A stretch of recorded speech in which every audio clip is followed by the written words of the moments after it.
Jai Hind. Good afternoon, all. Can you hear me?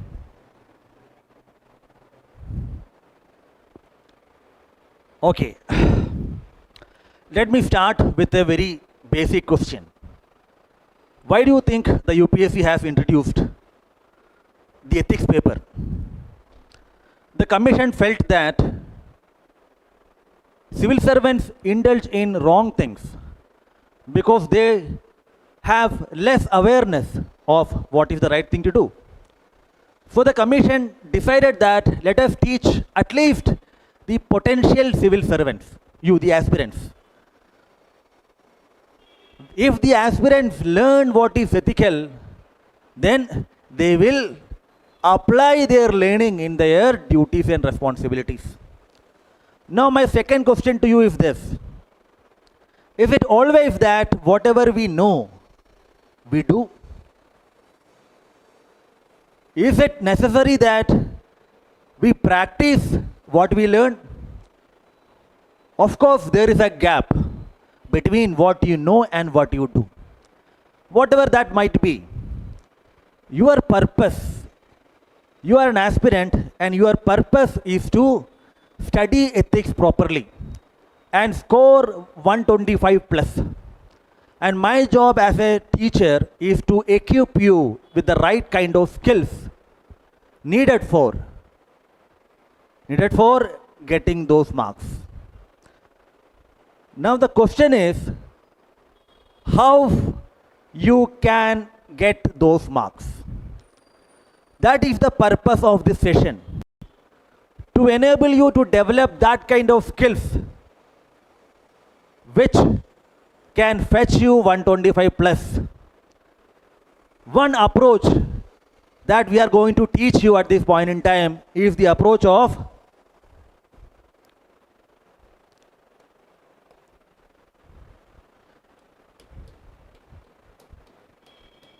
CCRP DC. Because most of you would be writing mains and have already done your foundation course in ethics, this C, conceptual clarity, and this C, content, these two you may have good command of. This R is revision. Revision is the master art of learning. If you revise more, then you will get adequate content to write.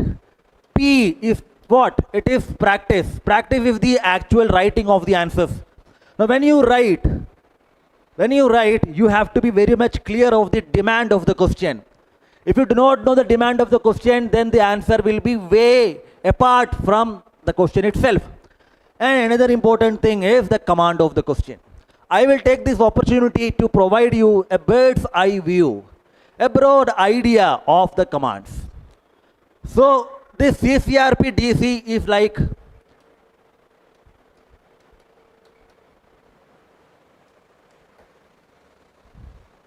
CCRP, yes, P, DC.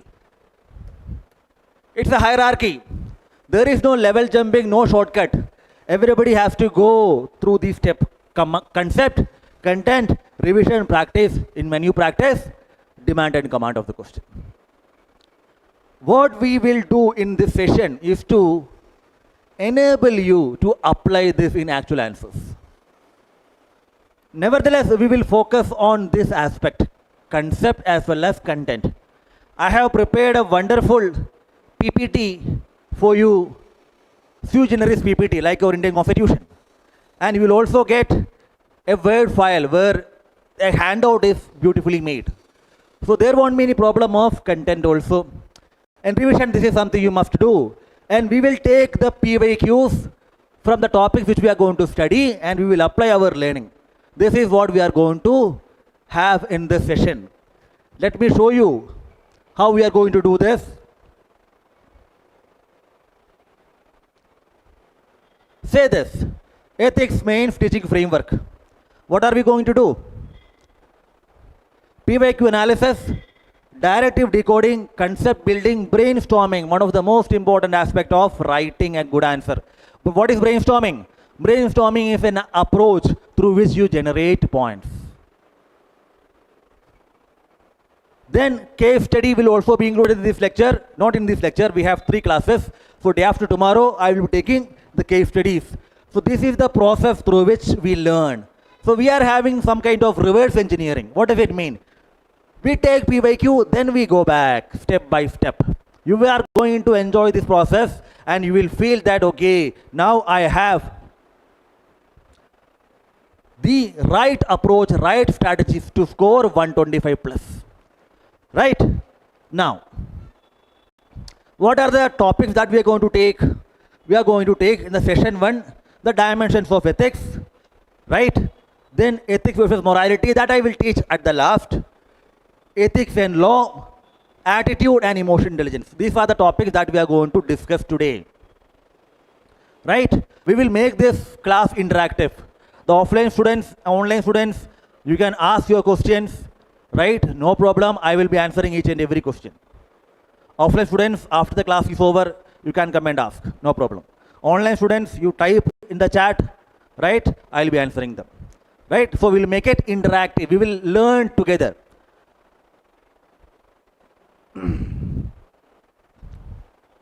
In session 2 and 3, what are we going to study? Aptitude and foundational values, where integrity, impartiality, non-partisanship, all these things we will study. Conscience, laws, rules, regulations, that. Then code of ethics, code of conduct, very important, number of times question have been asked, right? Then constitutional morality, you will find this term, right, everywhere in GF2 as well as GF4. But it seems that the Supreme Court has forgotten constitutional morality. Because the last case where the constitutional morality has been used as a tool of adjudication was 2018. Although we have that review of Shabarimala case, where again this constitutional morality has come into picture. എല്ലാവരും മറന്നുപോയെന്ന് വിചാരിച്ചിട്ടുണ്ടായിരുന്നത്. Right? But again, we have this in news. Then code-based question, very important. You get 3 code-based questions, right? So we will learn an appropriate strategy for dealing with code-based question, then case study, right? All students will be benefited because of this. Don't think that, okay, I am fresher, right? I have attempted 2 mains or 3 mains, right? This is something which is unique for you. You will be benefited, whether you are a fresher or you are a veteran, so-called, right? So be with me. Let us learn this properly. So the first topic that we are going to take is dimensions of ethics.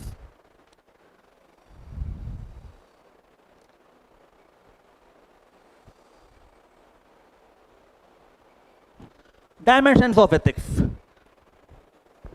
What if dimensions of ethics?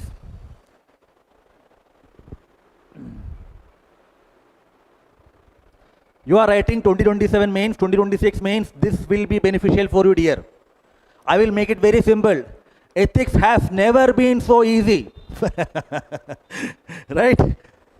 Be with me. Right? So dimensions of ethics. You see, why have I taken this topic? Read this question. This question was asked in 2024. Ethics encompasses several key dimensions. Ethics, several key dimensions that are crucial in guiding individuals and organizations towards morally responsible behavior. Fine, very good. Explain the key dimensions of ethics that influence human action. Discuss how these dimensions shape ethical decision making. The demand of the question is very much clear. The question is talking about dimensions of ethics.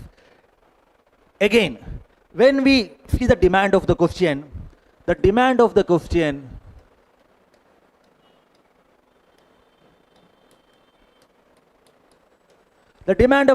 can be classified into 2 parts: non-core demand and core demand. The name itself, core demand of the question. What does it mean? Core demand is the most important demand of the question. Because it is the core demand, we need to provide more content, more time and more space to that. And non-core demand, comparatively less. In almost all the question there will be non-codemands and codemands. So before writing the answer, you must categorize the question into non-codemand and codemand. Now let us see this. Ethics encompasses several key dimensions. Explain the key dimensions that influence human action. So one demand. Discuss how these dimensions shape ethical decision making. This has two demands. And in this question, it is not possible to differentiate non-codemand, codemand. Both are codemand. Because these are asked separately. You see, explain the key dimension. One statement, one question statement. Discuss how the dimension, enter. So both are codemand for the question. So you don't have to classify here non-codemand, codemand. But there will be questions, right? For example, let us take this. Analyze John Rawls' concept of social justice in the Indian context. The command is analyze. Here the command is explain and discuss. Now, pause for a second.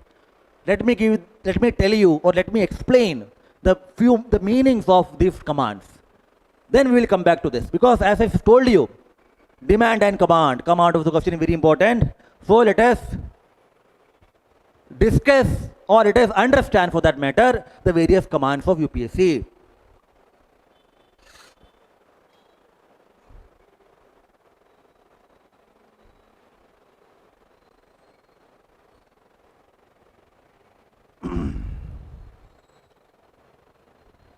Yes. The commands in UPSC also called a tail word or task word, right? Or directives can be broadly classified into two. Say this: non-critical command and critical commands. In general, I am using the word in general. Non-critical commands does not require any criticism to be written, any weakness to be written, any challenge to be written, or any limitation to be written, right? What are those non-critical commands? Explain, elaborate, describe, elucidate, give an account of, etc. These are non-critical commands in general, right? So we don't have to write any criticism, any weakness. I mean, no weak criticism, no weakness, no limitation, no challenge, no problem need to be written in general. Why am I saying in general? Because there will be questions where you have to write what? Criticism also, because the statement will be structured in that way. I'll give you an example. Wait for a minute.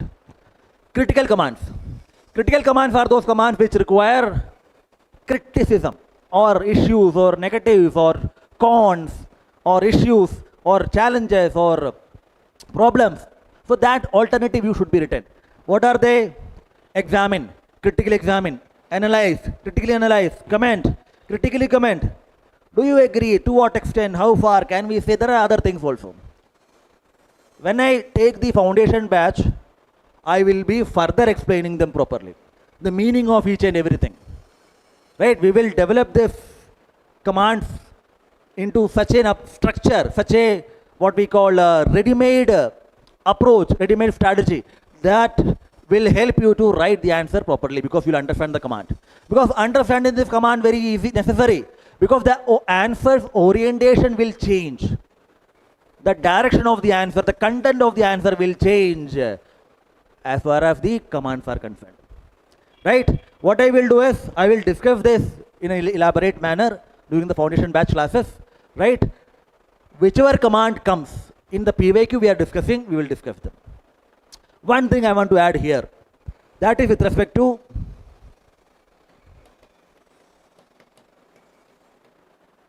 discuss. Discuss is called a hybrid command. What is it? Hybrid command. Why hybrid? Depending upon the question, it can be either non-critical or critical. Let me give you an example here. Discuss the distribution of earthquakes around the world. So what do you need to do? You need to simply explain, write in detail the earthquake distribution. So there is no need for criticism or weakness or challenge. So or no? Now let us take another question.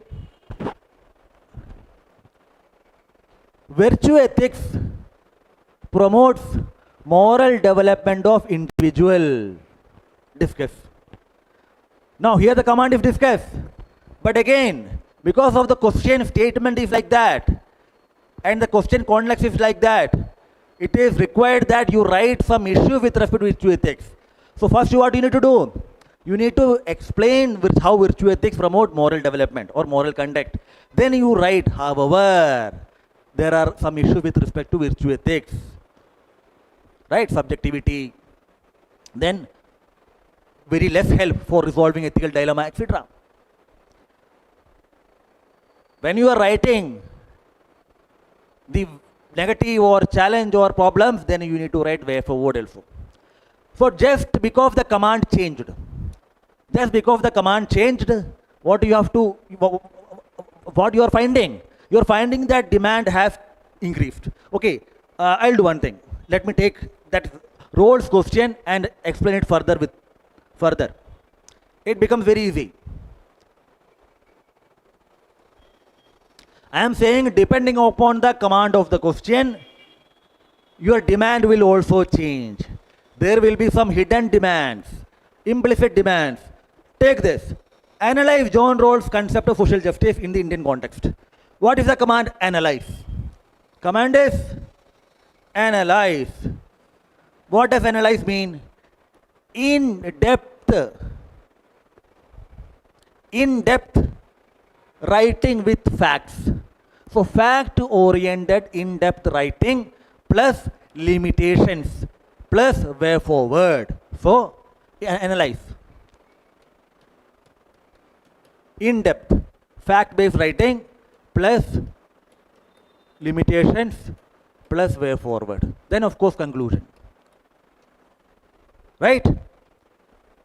Online students, are you able to understand? Any doubts you have? You want to ask something? Please ask, or please at least interact. Now, instead of analyze, it is explain. So explain is what? In general, non-critical command. If it is explain John Rawls' concept of social justice, what you have to do? Simply write in detail how this concept of social justice have relevance in Indian context. So there you don't have to write any negative or criticism or problems or challenges, because command is explain. But the command is, let's say, discuss. So first you will have to write in detail how it promotes or what is the relevance of Rawlsian concept. Then you have to write somewhat limitations. Now, in discuss, the limitation or the weakness part should be minimal. One kind of approach or one mathematical thumb rule is 70-30. In analyze, 70 explanation and 30% limitation. Okay, leave it. No, not 70-30. Let's put this way, 60-40. If the command is analyze, 60% fact-based in-depth writing and 40% fact-based in-depth writing of limitation. In discuss command, discuss can be what? Hybrid. It can be non-critical as well as critical. If it is discuss John Rawls, then you have to write very two or three points in the context of negative or limitation. Now let me ask you one thing, dear.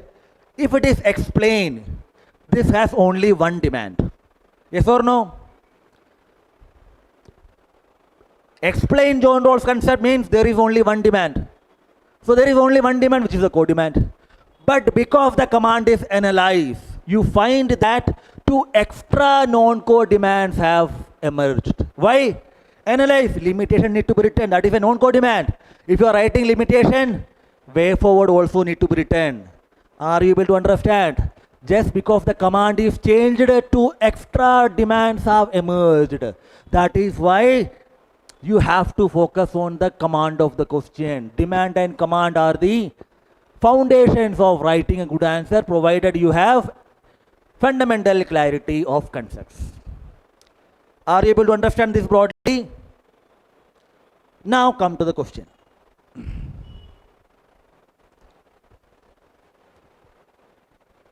Ethics encompasses several key dimensions. So, command is what? Explain. Discuss how these dimensions shape ethical decision making. Right? Here, discuss can be taken as a non-critical command. There is nothing wrong in it. Right? So, what we can do? We have two core demands. Before coming to the structure of the answer, in fact, I have made a model answer for this. We will apply our learning. I want to give you a brief overview of dimensions of ethics. I want to teach you some of the fundamentals of dimensions of ethics. Then we will come back to the question. We will apply our learning. This is how we are going to proceed. So let us understand the concept.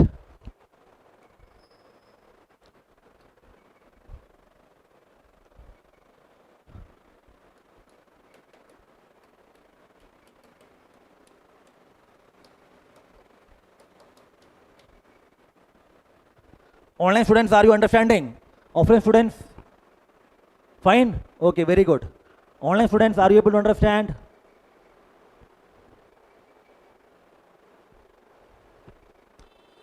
Okay, very good. Now,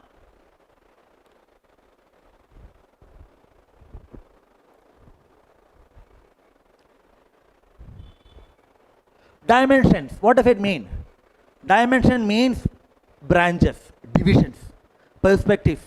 So dimensions of ethics means various branches of ethics, very simple. And what are the various branches of ethics? There are 4 branches of ethics. One is called meta-ethics. Another one is called descriptive ethics. Third one is called normative ethics. Fourth one is called applied ethics.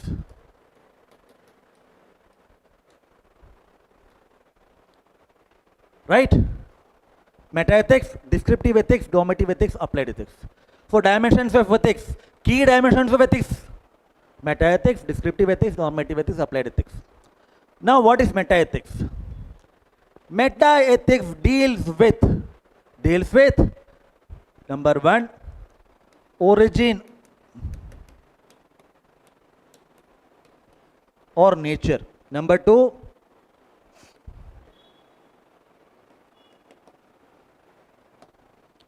meaning. Number 3, justification. Meaning, when you say good, when you say bad, when you say right, when you say wrong, what is the meaning of it? What is the meaning? Meaning of moral terms like good, bad, wrong, just, fair. What do these terms mean? The fundamental questions will be asked. Origin. From where this morality coming from? Whether morality or ethics, we are using ethics and morality interchangeably. Although there is a difference. I will teach you that later. Right? Okay, very good. So, origin. From where this morality coming from? Is morality given by God? Is it originated through religion? Or is it simply human mind's product? What is it? So this question will be asked. Justification. When you say stealing is wrong, when you say corruption is bad, when you say compassion is good, when you say helping others is good, when you say fairness is just, what is that you imply? How do you justify it? How would you justify your moral claim? If justification due to what? Intuition. We'll discuss intuitionism. Very important. Or is it law? Or is it simply an emotion? What is it? Let me take the opportunity to show you the PDF. I'll explain further. Wait.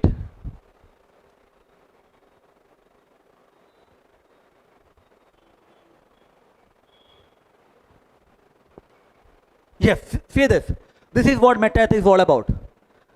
I have tried to simplify meta-ethics as simple as possible. I can guarantee that you will not get such kind of explanation anywhere except here. Right? You will understand that. Right? When someone says stealing is wrong, let's say moral claim is what stealing is wrong. Fine, let us take that. Metaethics ask, what is the fundamental question metaethics will ask? What does wrong mean here? If it is a fact, emotion, so meaning of wrong, what is it? Where does this moral rule come from? Religion, society, reason, or human mind, or God? From where it has emerged? What is the source of morality? How do we know this claim is valid? When you are saying stealing is wrong, what is your justification? How will you justify? How can we know this is true?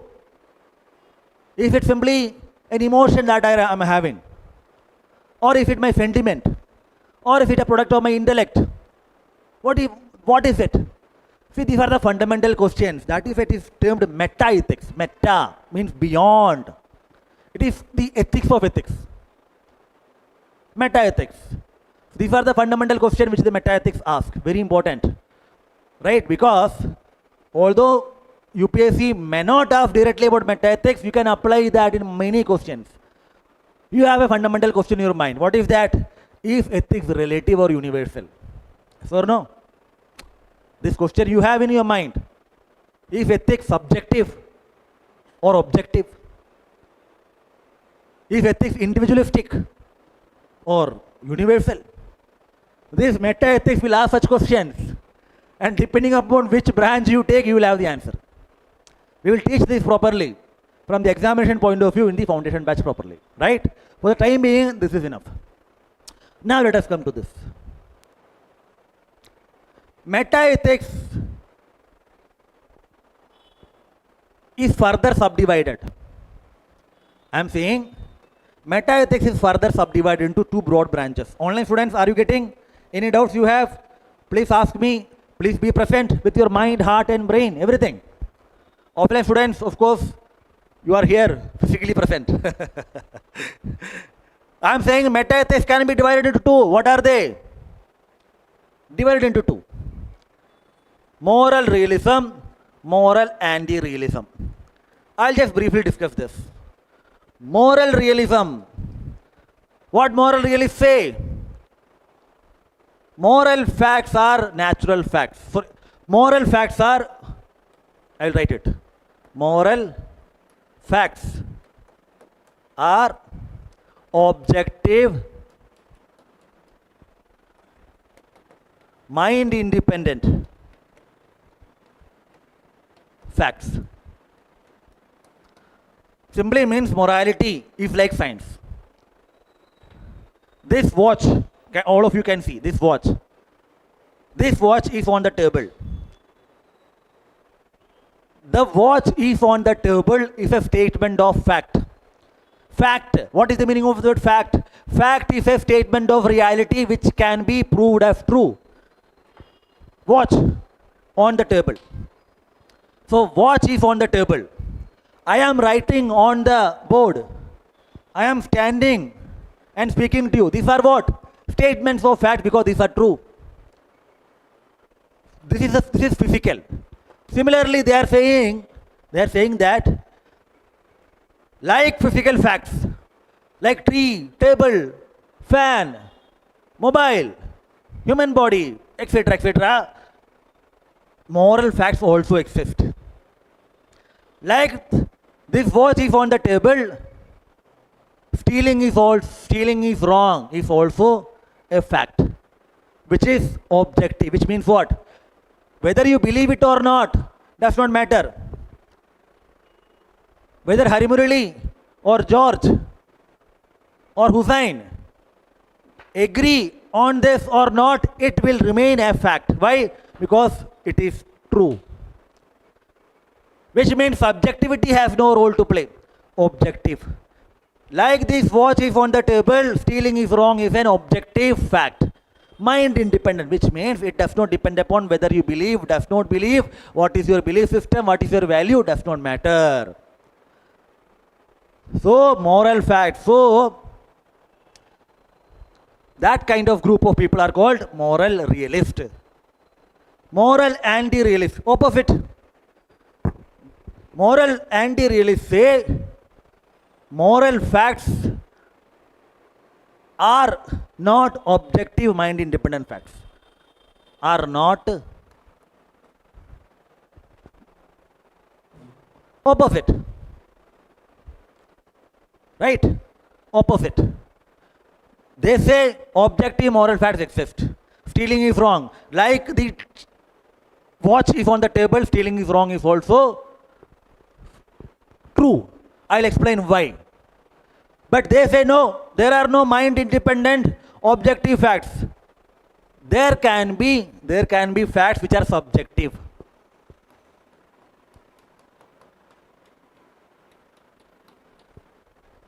What if true for Hussain? What if true for George? What if true for Manoj? What if true for Grishma, Reshma? That can be fine. So subjective, depending upon the individual, moral facts will vary. But there is another group. There is another group of individual called moral nihilist. All these things I will teach properly. I don't want to trouble you with this pedagogical approach. But my point is that I want to give you a brief overview, and it is necessary to develop that concept. We are not simply following on the answers approach. We want you to have this fundamental understanding broadly, and we'll apply that beautifully. That will make your answer, let's say, out of 10 you will get 7, 7.5, 8. Nobody will be able to write that answer. I can guarantee that. That is why clarity of concept very much necessary. Moral nihilist. What they say? No morality, no true, no good, nothing. So they completely reject. Right? Now, in moral realism, this moral realism is also divided into two.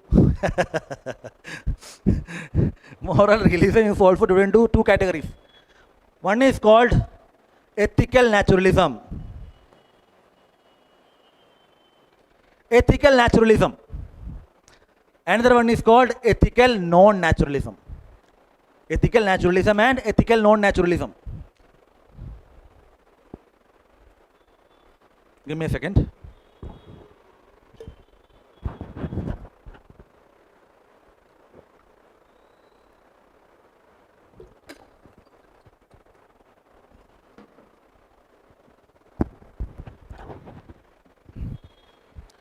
Ethical naturalism.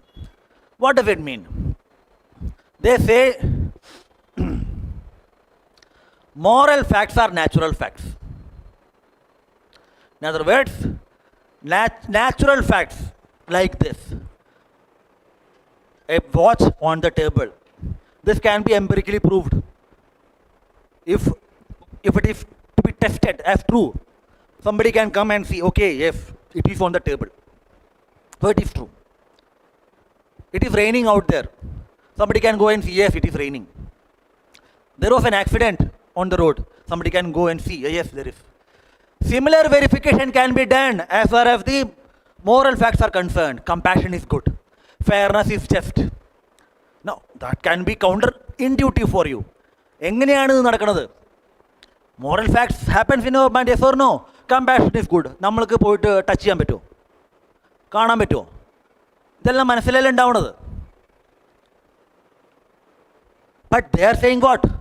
No. Moral facts are natural facts. We can verify them empirically the way we verify natural facts, physical facts. What is their argument?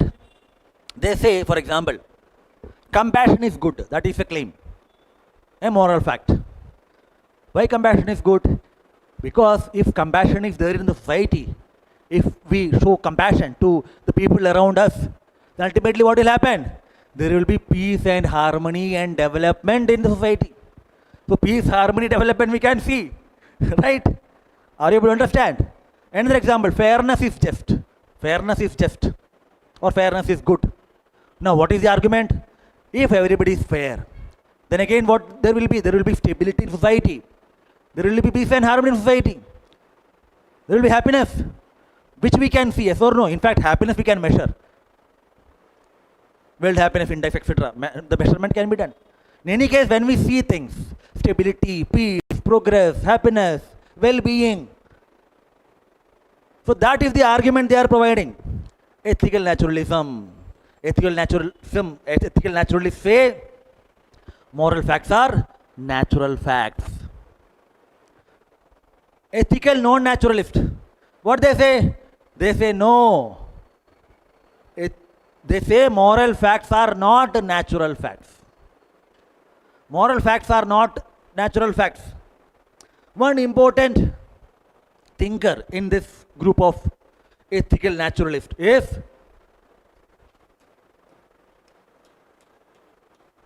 G. Moore, George Edward Moore, 20th century English philosopher. In his book Principia Ethica, like Principia Mathematica, Principia Ethica, he introduced the concept of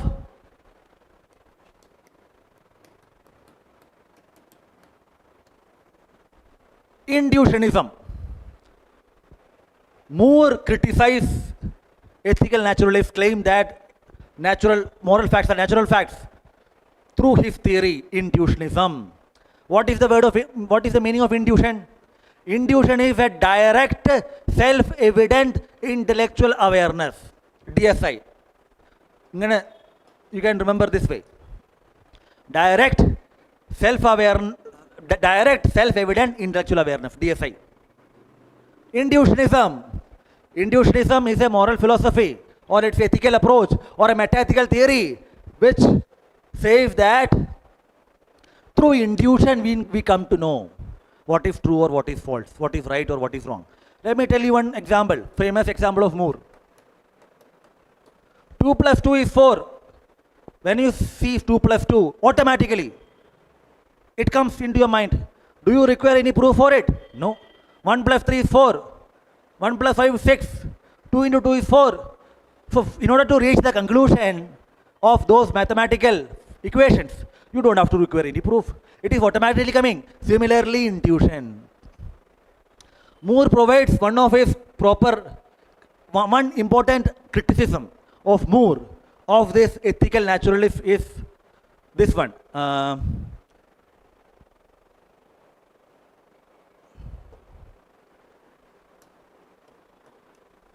Open question argument. Open question argument. This is your homework. I want you to go through what is open question argument of Moore. I will explain this tomorrow. Right? Open question argument. Wonderful. Right? An intuition. Question has already been asked. Moral intuitionism versus moral reasoning. Differentiate ചെയ്യാൻ പറഞ്ഞിട്ട് UPSC ചോദിച്ചിട്ടുണ്ട്. Intuition. Self-evident truth. Remember one thing, dear. Question may be directly asked, but chances are very less. But the application of this meta-ethics is immense. In case studies, in questions, you will feel wonderful. I will apply this. Give me some time. I will apply this in the dimensions of the question. Right? Wait for some time.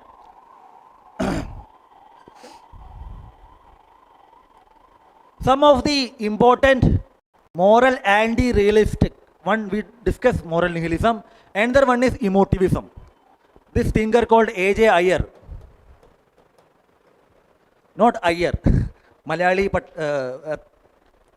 Tamilan Iyer alla. Ayer. A.J. Iyer. He provided what is called emotivism. His theory is called emotivism. Emotivism. What does it mean? When we say stealing is wrong, what are we actually implying? That kind of negative emotion. Boo, he says, boo. You are giving your disapproval. So moral statements are actually what? You are approving or disapproving. Compassion is good. Yay, very good. That you are approving. Dishonesty is bad. Boo, kind of thing. Chi. That chi is what? Disapproval. Yay! That is what? Approval. So, emotivism. Right? So he says, it depends upon individual, it's simply expression of emotions, approval or disapproval. Then moral nihilism, etc. This is enough. Right? Descriptive ethics. Descriptive means what? Description. Descriptive ethics simply describes the moral or ethical practices in society. Like I am describing this watch. Students, are you able to understand? Please tell me. Please write in the chat box. How are we going? Are you enjoying? Awful students are enjoying. I know that. What about you? Please write down in the chat box. Any doubts you have, you can ask. I hope you are understanding.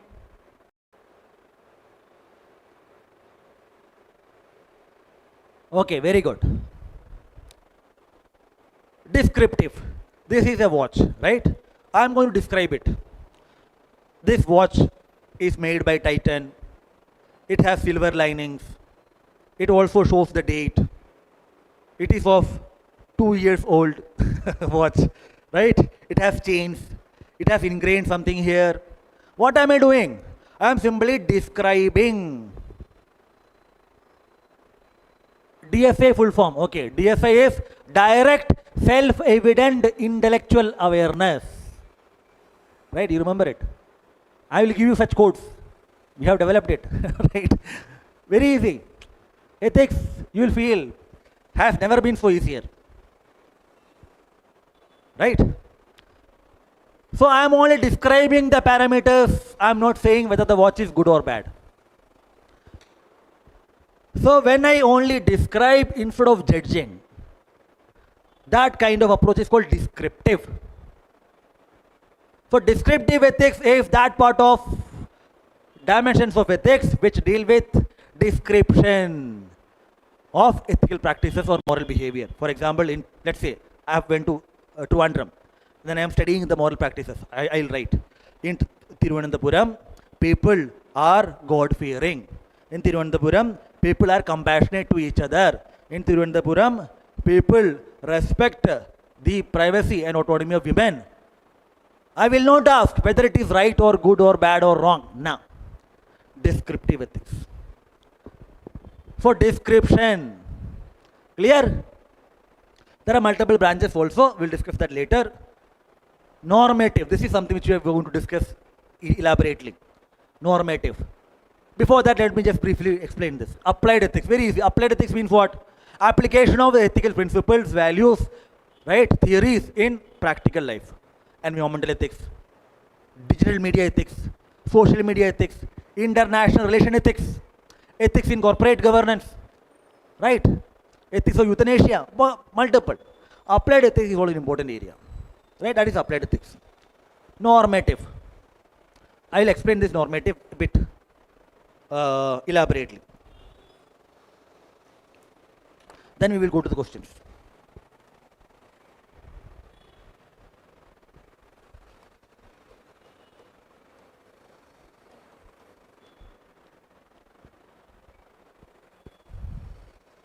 Normative ethics. Norm. What does it mean? Norm means what? That which to be done. That is which ought to be done. And norm is something which has to be followed. Right? If the norm is like respect the elder, it's a norm. Respect your parents, it has to be followed everywhere. So normative ethics is a branch of ethics or is a part of dimensions of ethics which prescribes what must be done. Prescription, prescriptive, like it is descriptive. Which one? Descriptive ethics. This is prescriptive. It prescribes this is must you do. This is what is the right conduct. This is the best possible behavior. You must do your duty. You must take that decision which maximizes benefit, etc., etc. So prescriptive, normative, prescriptive ethics, normative ethics, same thing. It prescribes the code of conduct or code of behavior. Right? Let us briefly discuss this.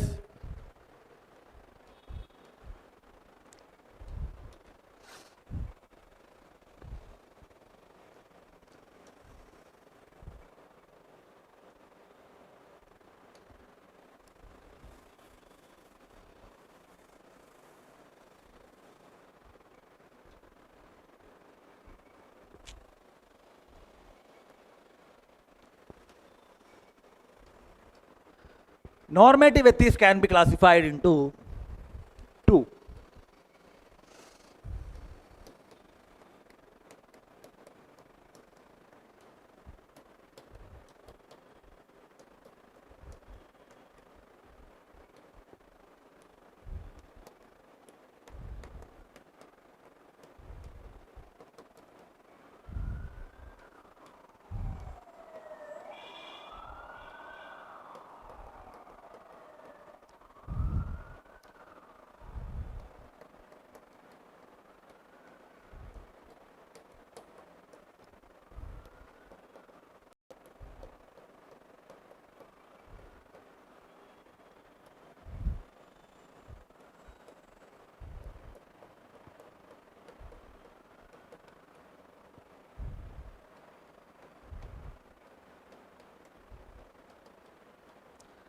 One of the best possible classification that you can have as far as the normative ethics is concerned. Normative ethics can be classified into agent-centered normative ethics, action-centered. In agent-centered, what is the unit of evaluation, analysis? Agent. The person's character will be evaluated. What he does or she does not matter. The person's action will not be evaluated. What character that person is. Is he of good character? So person becomes the unit of analysis in evaluating the moral conduct. Right? In evaluating the moral conduct, the person himself or herself, their character, their virtue. That is why virtue ethics we have Aristotelian virtue ethics. Right? Action-centered. Morality of human action will be judged. When we judge or when we evaluate morality, whether it is good or bad, or just or unjust, true or false, or correct, incorrect, here what the person does, that action, behavior will be the object of scrutiny. We will use that.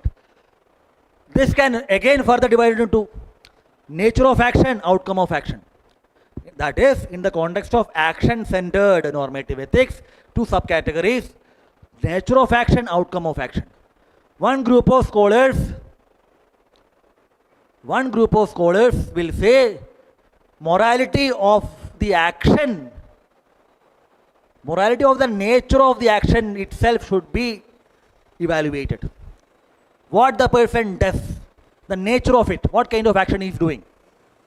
Another individual will say, or group of scholars will say, no, the outcome of the action should be. See, deontology. I'll explain that. The most important thinker in this nature of action, the action itself will be evaluated, not the outcome of the action. That is deontology. Whether you are doing your duty. Are you doing your duty? If you are doing your duty, that's it. I'll explain, don't worry. Here, no, outcome. നിങ്ങൾ ചെയ്യുന്ന കാര്യത്തിൻ്റെ outcome എന്താണ്, impact എന്താണ്, consequence എന്താണ്, effect എന്താണ്, that will be used as a method of judgment. We have again two categories. One is teleological or consequentialist. Teleological means what? Teleo means end purpose. For teleological, also called consequentialist. Here is contractarianism. Oh, wait, my mistake. No, it's not like this. Contractarianism, utilitarianism.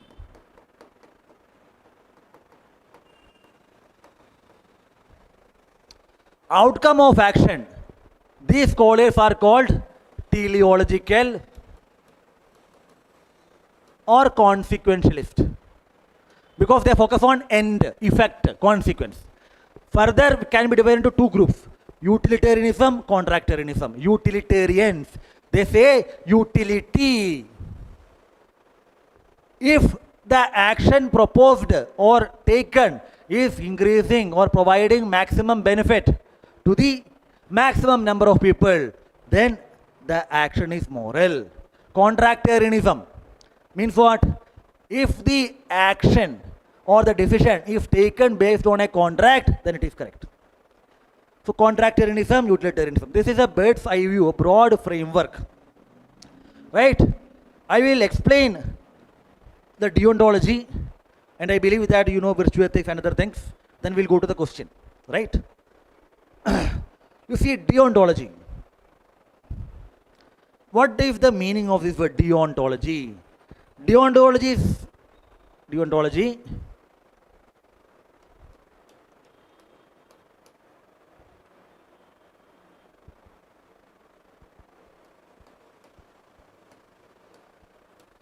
Deon plus logos. Deon means duty. Logo means study.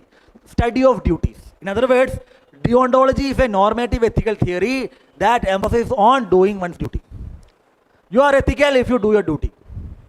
You are unethical if you do not do your duty. Simple as that. If a civil servant carries out their duty, then they are ethical. Here the consequence does not matter. Here the consequence does not matter. Whether you have done your duty, that's it. Now Immanuel Kant. Immanuel Kant is the most prominent thinker, scholar of deontological ethics. According to Kant, you are ethical provided you do your duty. Kant has categorized the duty into two parts. I want your proper consideration. Kant has categorized duty into two parts. One is acting out of duty or from duty. I'll write here.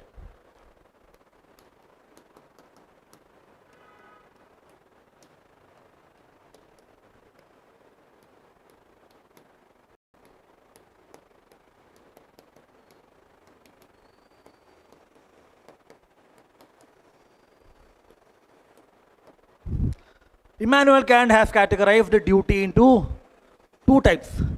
Acting from or out of duty. Acting in accordance with duty.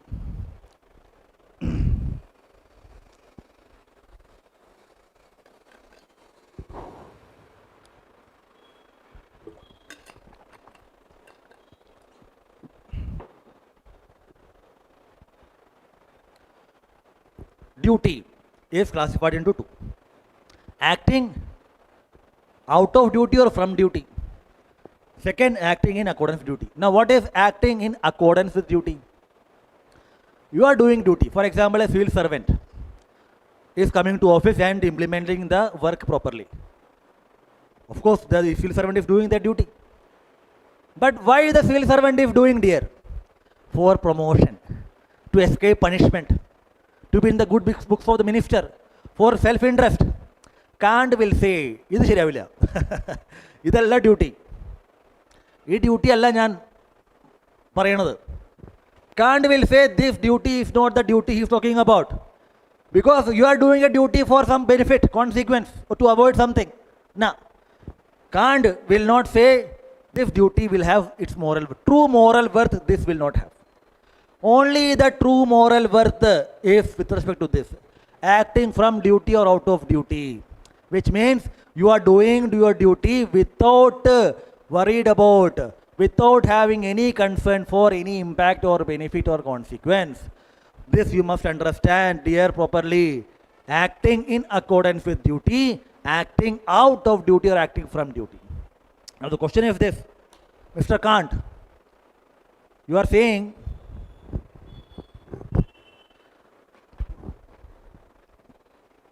Mr. Kant, you are saying everybody should do or should perform their duty. How they should perform? Acting from duty or acting out of duty. In other words, they should do your duty. But tell me, my dear Kant, എൻ്റെ പ്രിയപ്പെട്ട കാണ്ടേ, tell me, why should we do our duty? എന്തുകൊണ്ടാണ് ഞങ്ങളുടെ duty ചെയ്യേണ്ടത്? എന്താണ്? Give me a good reason. What is the basis or what is the reason? Or we are doing our duty. Why should we? എന്തുകൊണ്ട് ഞാൻ എൻ്റെ duty ചെയ്യണം? പറയൂ. Kant will say you are doing a duty because you have goodwill. നിങ്ങൾക്ക് good will ഉണ്ട്, അതുകൊണ്ടാണ് നിങ്ങൾ duty ചെയ്യുന്നത്. അപ്പോൾ അത് പ്രശ്നം വീണ്ടും വഷളായി. എന്താണ് പ്രശ്നം? എന്താണ് ഈ good will? What is good will? Mr. Kant, what is goodwill? Kant will say, Kant's work, groundwork on metaphysics of morals. That's the book in the Berry. He has written two important books as far as ethics is concerned. Groundwork of the metaphysics of morals and metaphysics of morals. Don't worry. In that book, Kant will say, what is goodwill? Goodwill is good in itself, not because its impact or ability to attain some goal, but is good in itself. Kant's definitions, Kant's terminology is difficult to understand. Right? So, what I have done, I have reformulated Kant for you easily. So, what is goodwill? Goodwill, goodwill ne namukku separate cheyam. Where is goodwill? Yes. Good and will. Will is what? Will is your rational faculty. Chindikkanulla kazhivanu will. A capacity or faculty of intellect. Right? Will is reasoning power. Let's understand that way. And what is good? Good is your intention to do a duty. Good is intention. Yes, eniki duty cheyanam. Adu engane manasilakanathu? Reason. So when you apply your reason, and when you apply your reason, you will come to know that you have to do this, and you will develop the intention. That is goodwill. The definition that I am giving you dear, as far as goodwill is concerned, you will never get anywhere.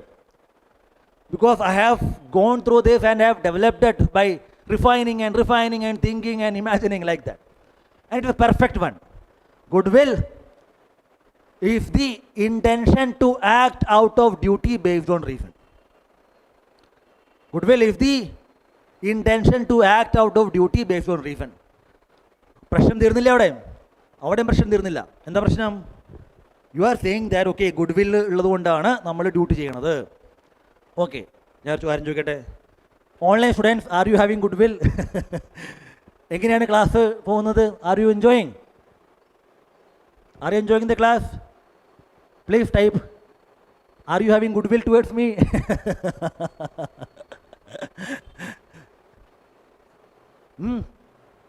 Type it. Say yes or no, please. Only students are saying yes. Type it, please, the chat box.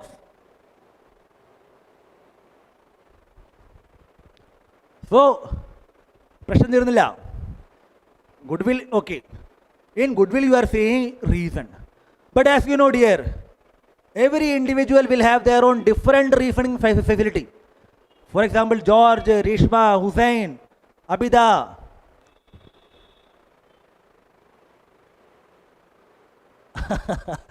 Reshma, she has goodwill. Very good. And others, Matthew, Maheshwar. All of your reasoning capacity is different. Every individual will have different reasoning capacity. Now the problem is this. If everybody will have different reasoning capacity, the goodwill which they develop will be different. എൻ്റെ reasoning capacity different ആണ്. അപ്പോൾ എന്താണ് എൻ്റെ goodwill, എന്താണ് എൻ്റെ duty, അത് എനിക്ക് different ആയിരിക്കും, മറ്റുള്ളവർക്ക് ഡിഫറെൻ്റ് ആയിരിക്കും. Because every individual is different and every individual's reasoning faculty, capacity is different, the goodwill will be different, the duty will be different, entire system of Kantian normative deontology will crumble down. കാണ്ട് പറഞ്ഞു സമ്മതിക്കില്ല ഞാൻ. അങ്ങനെ ഞാൻ നിങ്ങൾ വിടാൻ ഉദ്ദേശിച്ചിട്ടില്ല. കാണ്ടത് പറഞ്ഞു, I know നിങ്ങൾ ഇങ്ങനത്തെ കുത്തിത്തിപ്പുണ്ടാക്കും. You will come with such excuses because you don't want to do your duty. Kant will say, you see, to address that problem of differing reasoning capacity, I am giving you this one. What is that? Categorical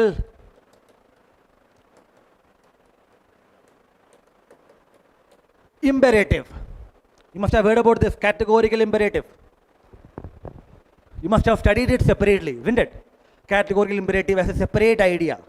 I am giving you entire Kantian deontology like a stream of river, like a movie where everything is interconnected, like a story.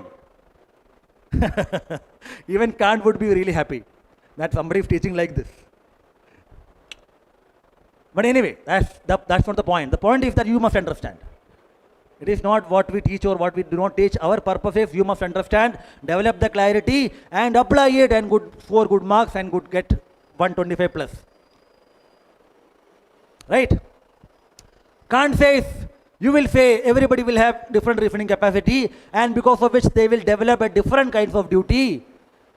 I am giving you the categorical imperative. Categorical imperatives are those foundational moral principles based on which you reason.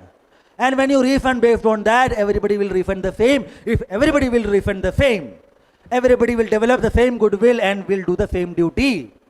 So there won't be any subjectivity. Are you able to understand? Categorical imperative. Kant has formulated 3 categorical imperatives. Although it is numbered 1, 2, 3, they are not types. Kant did not formulate 3 types of CI. CI means categorical imperative. Categorical means what? Categorical means that must be. Categorical, absolutely clear. Imperative means command. So those commands which have to be followed. Under no circumstances there is a scope for deviation. Ellaipodum. That is why Kant is an absolutist thinker. Absolutism. Ellaipodum. Chattalum, Merichalum, Jivichalum, Endayalum, then Pichakam. Excusula. That's a Kantian approach. Kant says categorical imperative are the fundamental moral principles. Based on these moral principles, if you reason, you will reason samely. If you reason samely, then your goodwill will be the same, your duty will be the same. So if I am reasoning, Abhila is reasoning, Roshan is reasoning, Maheshwari is reasoning, Rishma is reasoning, does not matter. If Mr. Trump is reasoning, Mr. Modi is reasoning, Mamata Banerjee is reasoning, Amit Shah is reasoning, XYZ is reasoning, today, tomorrow, day after tomorrow, does not matter. That is why categorical imperative is universal and is not temporal, which means today, tomorrow, day after tomorrow, it is applicable. Right? As I am mentioning, CI are not types. It is like different lenses. Endele kannada undu. Nee kannada illandu nokkunu. Pinne cooling glass vechu nokkunu. Appo njan nokkunna same saanam thaneyanu. Let's see, this is a watch. I am looking at this watch with my specs. So my vision is one particular vision. Without specs I am watching it. So the item is same, but my vision will change. And I am putting a cooling glass. Item is the same, vision will change. So categorical imperatives are like that. It is a different dimension, different perspective, but they ultimately deal with the same thing. 3 categorical imperatives, also called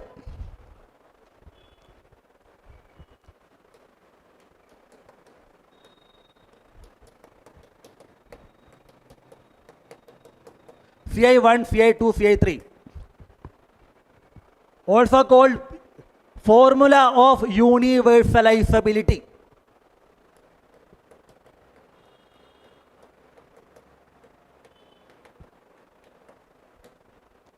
Formula of universalizability. That which can be universalizable. I'll explain, don't worry.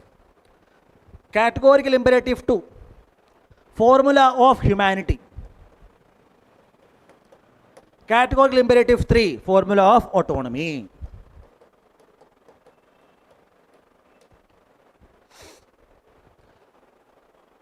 Categorical imperative 1, act according to that maxim which can be willed as a universal law. Categorical imperative 2, neither you nor anyone should be used merely as a means to an end, but as an end in itself. Categorical imperative 3, a rational being acting according to a maxim should consider themselves as the lawmaker in the kingdom of ends. എന്തെങ്കിലും മനസ്സിലായോ?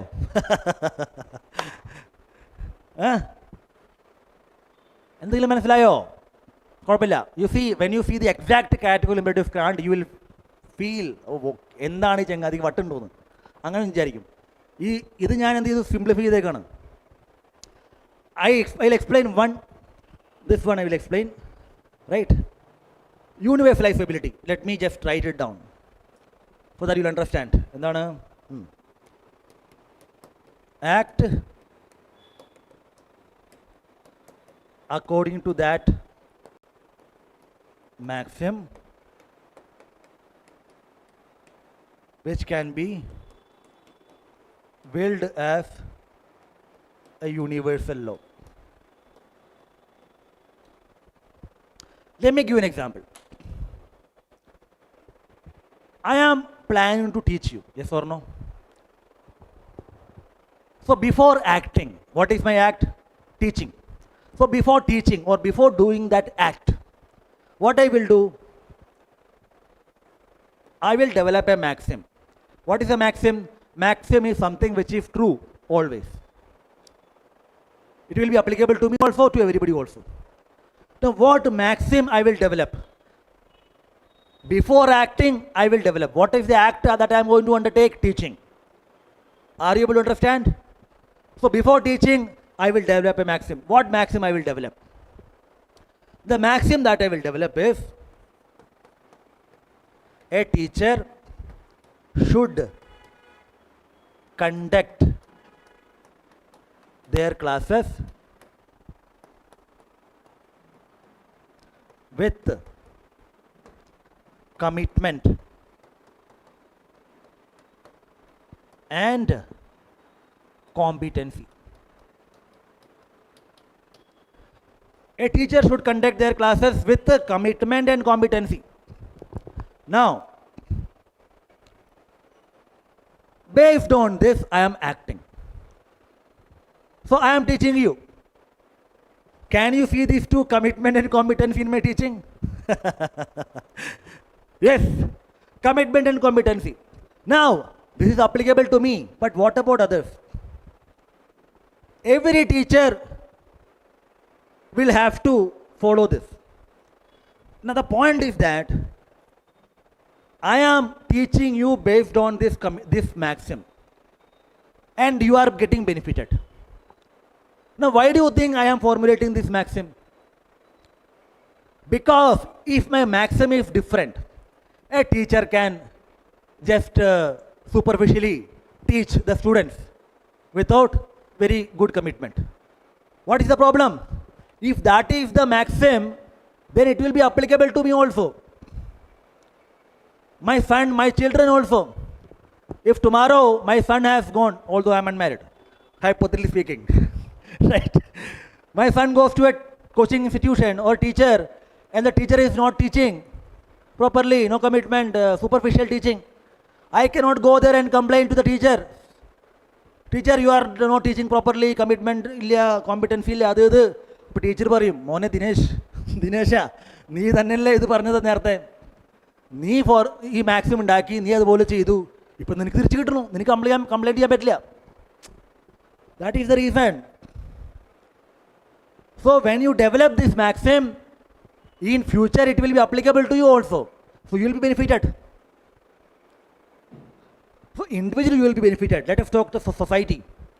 So society will also be benefited, yes or no? If every teacher teaches this way, then students will be benefited. If students will be benefited, their career, their success, the innovation, industry, everything will be benefited. Right? Another example for you. After that, we'll go to the question. Another example. I am a thief. Let's say I'm not a thief. Let's say I have some property. Right? I have some property. Now suddenly on one fine day, I have found that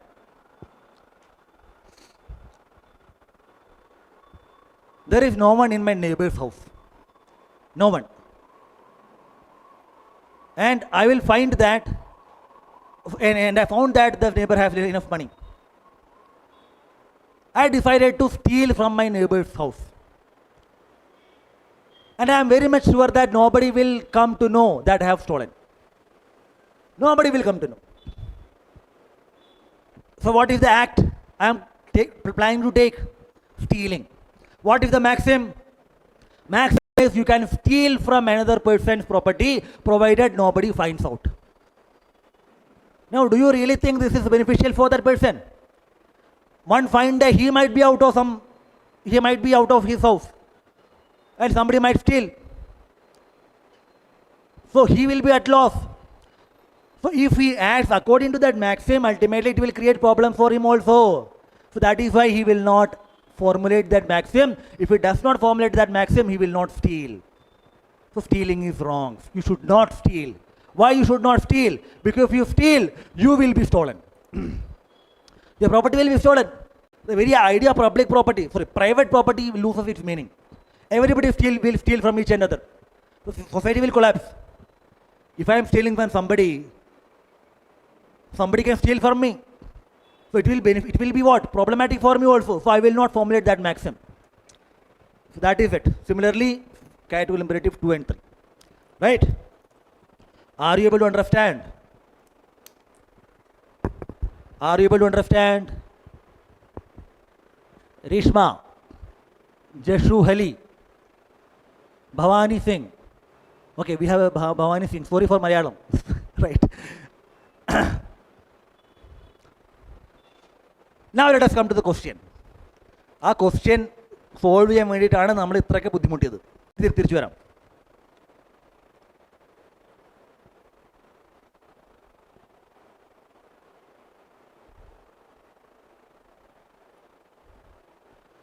Ethics encompasses several key dimensions that are crucial in guiding individuals and organizations. Very good.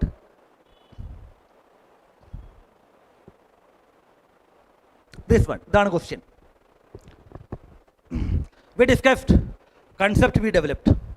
Content also we developed. Content is here also. Content should be there in your notes. We also discussed the demand and command. Another important requirement for writing a good answer and score 125 plus is structure of the answer. Structure of the answer. What should be written first? Which demand should be written first? How many headings should be made? Remember one thing, dear. The approach that has been rewarded by UPSC, and when you see the toppers copies, including rank 1, 2 and others, you will find that what they do, they will make headings and then write points, heading points, heading points. This is what they are writing.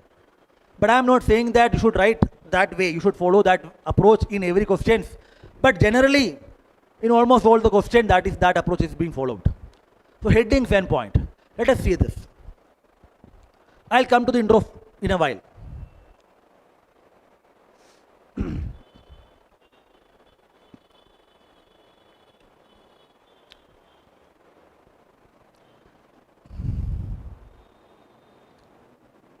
As I mentioned, this has two demands. Two demands. Explain key dimensions of ethics and their significance in professional context. One important thing you must keep in mind. When you are making heading, do not reproduce the exact lines. Don't make the heading key dimensions of ethics that influence human action. Don't reproduce the exact statement. Similarly, how these dimensions shape ethical decision making in the professional context. Concise heading. And if possible, what you can do? You can merge the heading. രണ്ട് demand ഉണ്ട്, പക്ഷേ ഞാൻ എന്ത് ചെയ്യും? ഞാനതിനെ merge ചെയ്യും. എങ്ങനെ merge ചെയ്യാം? I will make the heading. What heading I will make? The heading that I will make is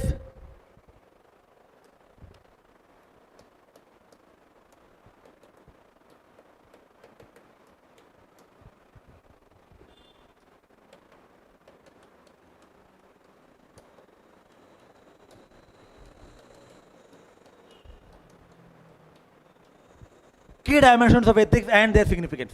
Or I will again key dimensions of ethics and significance.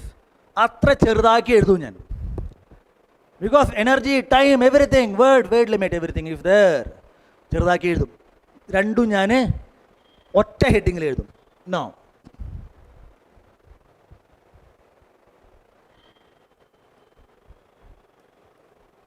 you see what we have done here. നമ്മൾ പഠിച്ച കാര്യങ്ങൾ നമ്മൾ ഇവിടെ apply ചെയ്യാൻ പോവാണ്. Key dimension of ethics. So, what are the key dimensions? Meta ethics, descriptive ethics, then normative ethics, applied ethics. So what I will do, I will take meta ethics, then I will explain it in one line. Meta ethics examine the origin, meaning and justification of moral values. Fine. Any significance, isn't there? Decision making significance. So what I have done? I have taken, which we have just learned, ethical naturalism and ethical non-naturalism. Ethical naturalism suggests that moral values can be understood through observable facts and consequence. You don't have to copy the language. This is my language. When you are making your notes, use your language. Simplify it further as possible. Because if you just copy and paste, you will not be able to recollect it. Understand it and write it according with your language. Without deviating from the concept. It encourages the significance. It encourages professionals to evaluate the real world impact of their action. Why? What ethical naturalism says? Compassion is good. If you perform compassionate actions, if you take compassionate decisions, then you can see that. If you take, let's say, discompassionate actions or illegal actions, adini effect കാണാം. So when you see the effect, let's say one civil servant is having compassion and implementing the policy, he or she can see the benefit. So that will further encourages her or him to do that again and again and again. Yes or no? മനസ്സിലാവുന്നുണ്ടോ? Tell me. Okay, yes, very good. Similarly, okay, I have given an example. A district collector may choose policy that improves nutrition and health outcomes for vulnerable groups because its positive social consequences, yes, can be really readily seen. Understand this and concise it further. എല്ലാ പോയിന്റിലും example എഴുതണമെന്ന് യാതൊരു നിർബന്ധവുമില്ല. Let's you are writing 5 points, write example for 3 or 2 or 3, that's fine. ഒരിക്കലും എല്ലാ പോയിന്റിലും example എഴുതണം എന്നാലേ എനിക്ക് മാർക്ക് കിട്ടുള്ളൂ, അങ്ങനെ ഒരു സാധനമില്ല. Quality of the answer is more important than quantity. This has to be kept in mind.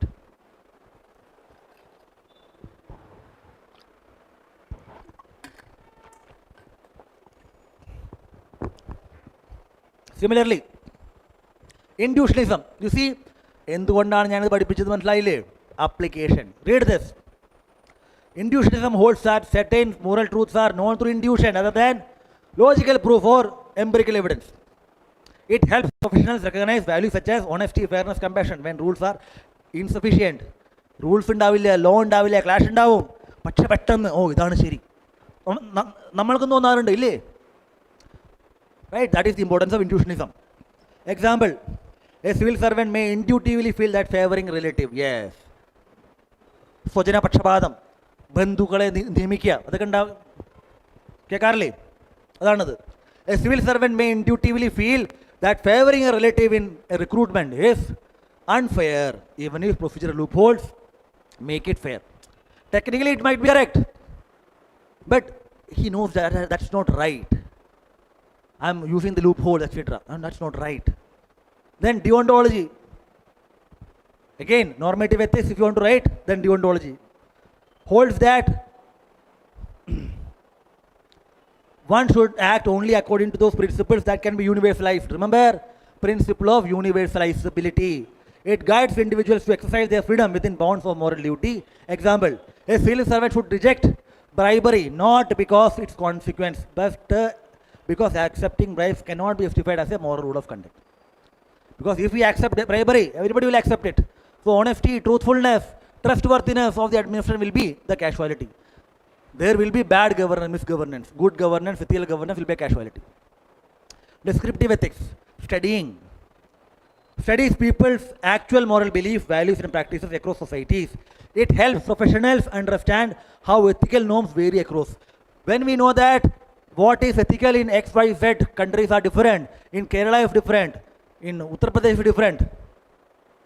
In Kerala, there is, people can eat the flesh of beef, cow, etc. But you know that this cow slaughter is prohibited in many northern states. So descriptive ethics will say, okay, this is what is it. Morality is relative. So we should, to some extent, we should accept, appreciate, have tolerance towards the moral practices. Just don't have the ethnocentric view. ഞാൻ പിടിച്ച എൻ്റെയാണ് എല്ലാം ശരി, എൻ്റെ മൊറാലിറ്റിയാണ് ശരി, എൻ്റെ എത്തിക്കൽ പ്രാക്ടീസാണ് ശരി, ഞാൻ പറയുന്നതാണ് ശരി. അങ്ങനെയല്ല സുഹൃത്തെ, പല സ്ഥലങ്ങളിലും പലതാണ്. ആ ഒരു വിചാരം നമുക്ക് ഉണ്ടാകുമ്പോൾ we will become more tolerant and acceptable. That is what it is. And when the administrator knows that it is different, so the policy can be accordingly tweaked, modified. For example, tribal customs, this is what we have written. An admin implementing a welfare scheme in tribal areas may consider local customs and community values to ensure effective and culturally sensitive. Right?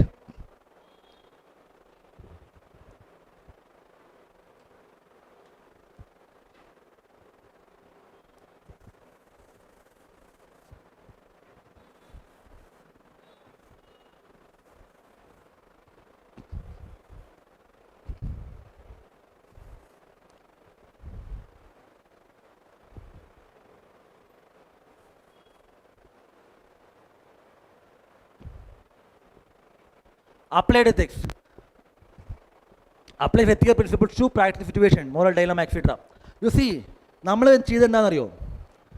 In our heading, that heading which we made, under that we made 5 broad, not 1, 2, 3, 4 classification we made.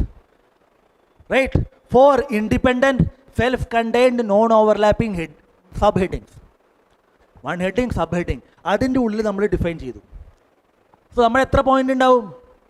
8 points, 9 points, and it will cover entire spectrum of dimensions of ethics. That shows the knowledge, conceptual depth and understanding of the student. This is the kind of answer that will give you 7.5 and 8. അല്ലെങ്കിൽ എന്ത് കിട്ടും? 3.5, 4. Right? Are you able to understand? This is how I want you to write. I want you to study. And this is how we will teach you. Right? Now, second question. The concept of just and unjust is contextual. What was just a year back may turn out to be unjust in today's context. Changing context should be constantly under scrutiny to prevent miscarriage of justice. Examine the above statement with suitable examples. Tell me, dear, what is the command of this question? The command of the question is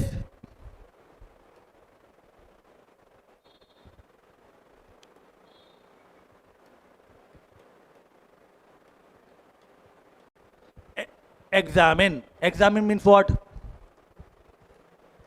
Explain plus some weakness, way forward, conclusion. Examine.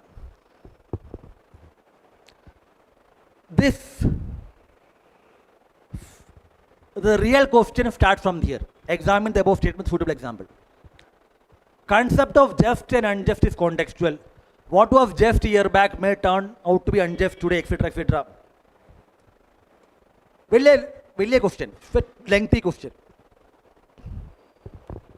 You must directly come to the demand of this question. What this question is actually telling you, what is the crux of it? For justice, or for effective justice, for true justice,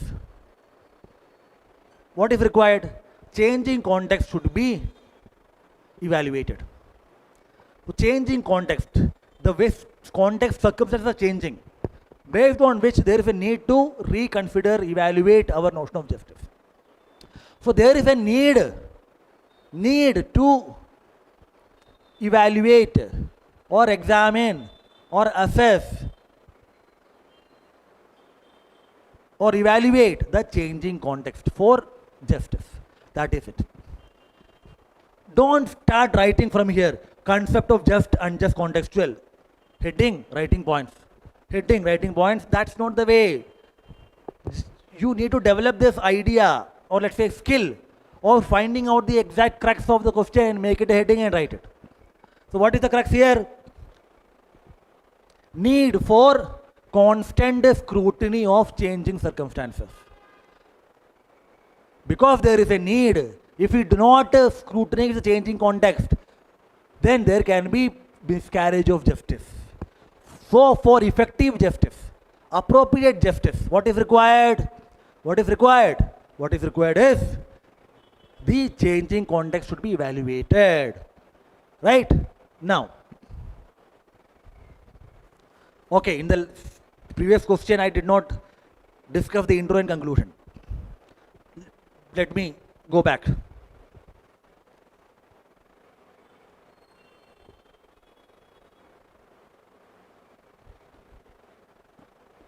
One thing I want to tell you. There is no best way of writing an intro and conclusion. No. Reshma, it is critical. Examine is critical, not non-critical. Examine. Because an examiner, when the examiner examines or evaluate your paper, depending upon what you have done good, you will get marks. If what you have done not good, then what will happen?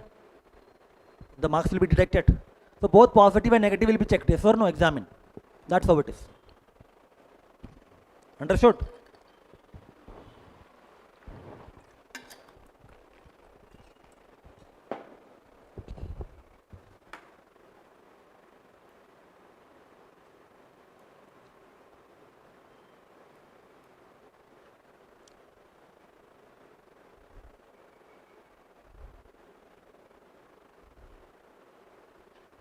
Okay. No one best way of writing intro, no one best way of writing conclusion. If you are beginning to write answers, I will recommend that you write a workable introduction. Workable means neither the best nor the worst, in between wala. Right? Here I have given one introduction. Just read this. Ethical conduct is shaped by multiple dimensions that guide behavior and personal choices like meta-ethics. So what I have done here, I have simply gave that impression or touch of what I understood by the question to the examiner. Examiner, my dear friend, any manasalayi, endani key dimension, idani sadhanam. And now I am going to write it. That is the idea. So we are just giving a touch of, a semblance of, right, what you are going to write in the examination and what you understood. One way of writing it. Conclusion. There are multiple ways of writing conclusion. And again, what you need to do, just write a workable conclusion. Let us see this.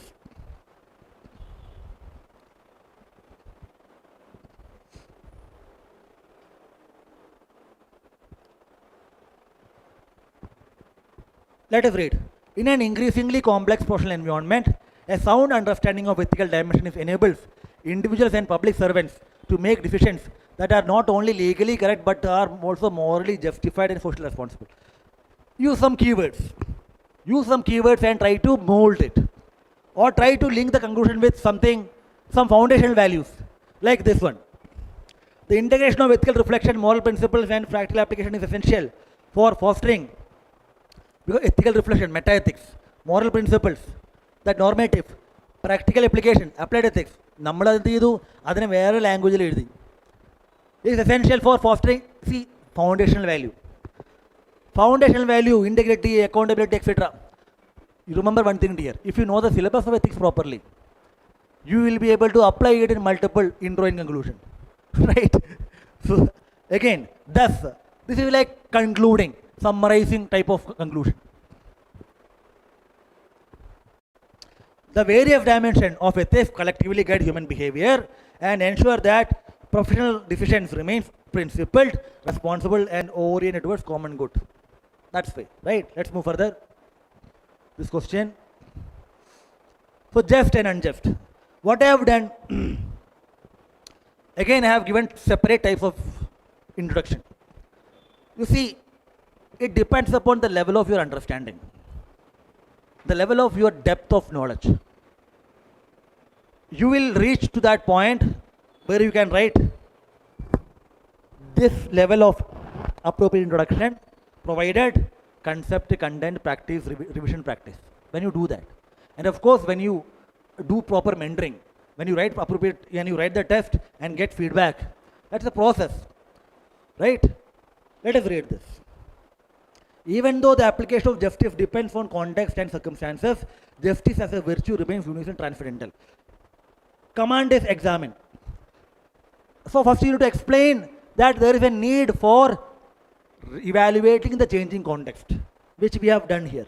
Need for scrutinizing changing context to prevent miscarriage of justice, or simply need for scrutinizing changing context for justice. The more concise you can make it, the better. The heading that you will be writing will be corresponding to what? The demands of the question. Because command is examine, it created two extra non-core demand.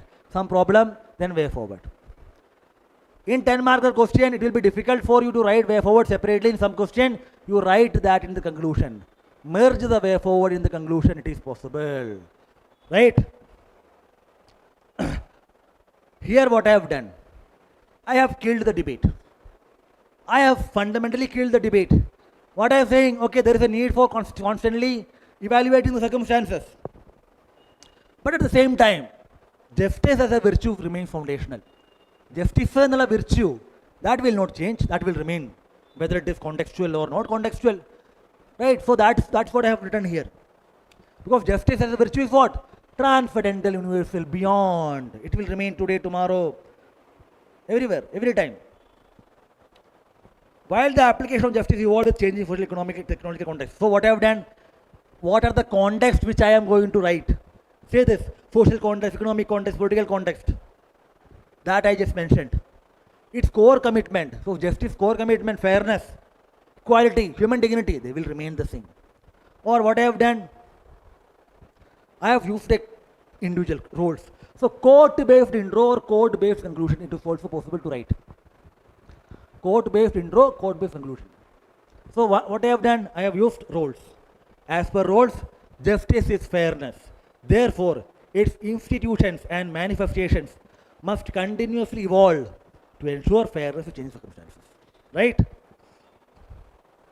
Now, brainstorming. How can you do brainstorming? This is about justice, right? And context, today's context, so changing context. What are the various contexts we can think of? What are the various contexts we can think of?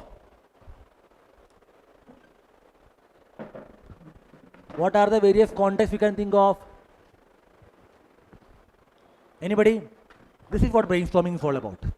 Context, political context, social context, economic context, technological context, religious context, global context. How many points you should write? 6 or 7 or 5 or 6. Again, it is not the number of points. If you write 10 points in this heading, then what will happen? You will not have any time space left for writing examine, right? Challenges or problems. When you are writing challenges and problem, efforts should also be written. Silent davilya, samayan davilya, unnum davilya. So command demand will not be fulfilled. Even if you are writing this properly, which one? The code demand, you will get around 4, 3.5 or 4.5. In the karyam. So be smart enough. Allocate time and space accordingly. Right? Now say this. Social context, economic context, political context, technological context, administrative, global, environmental, ethical and moral context. This is what brainstorming, this you must do.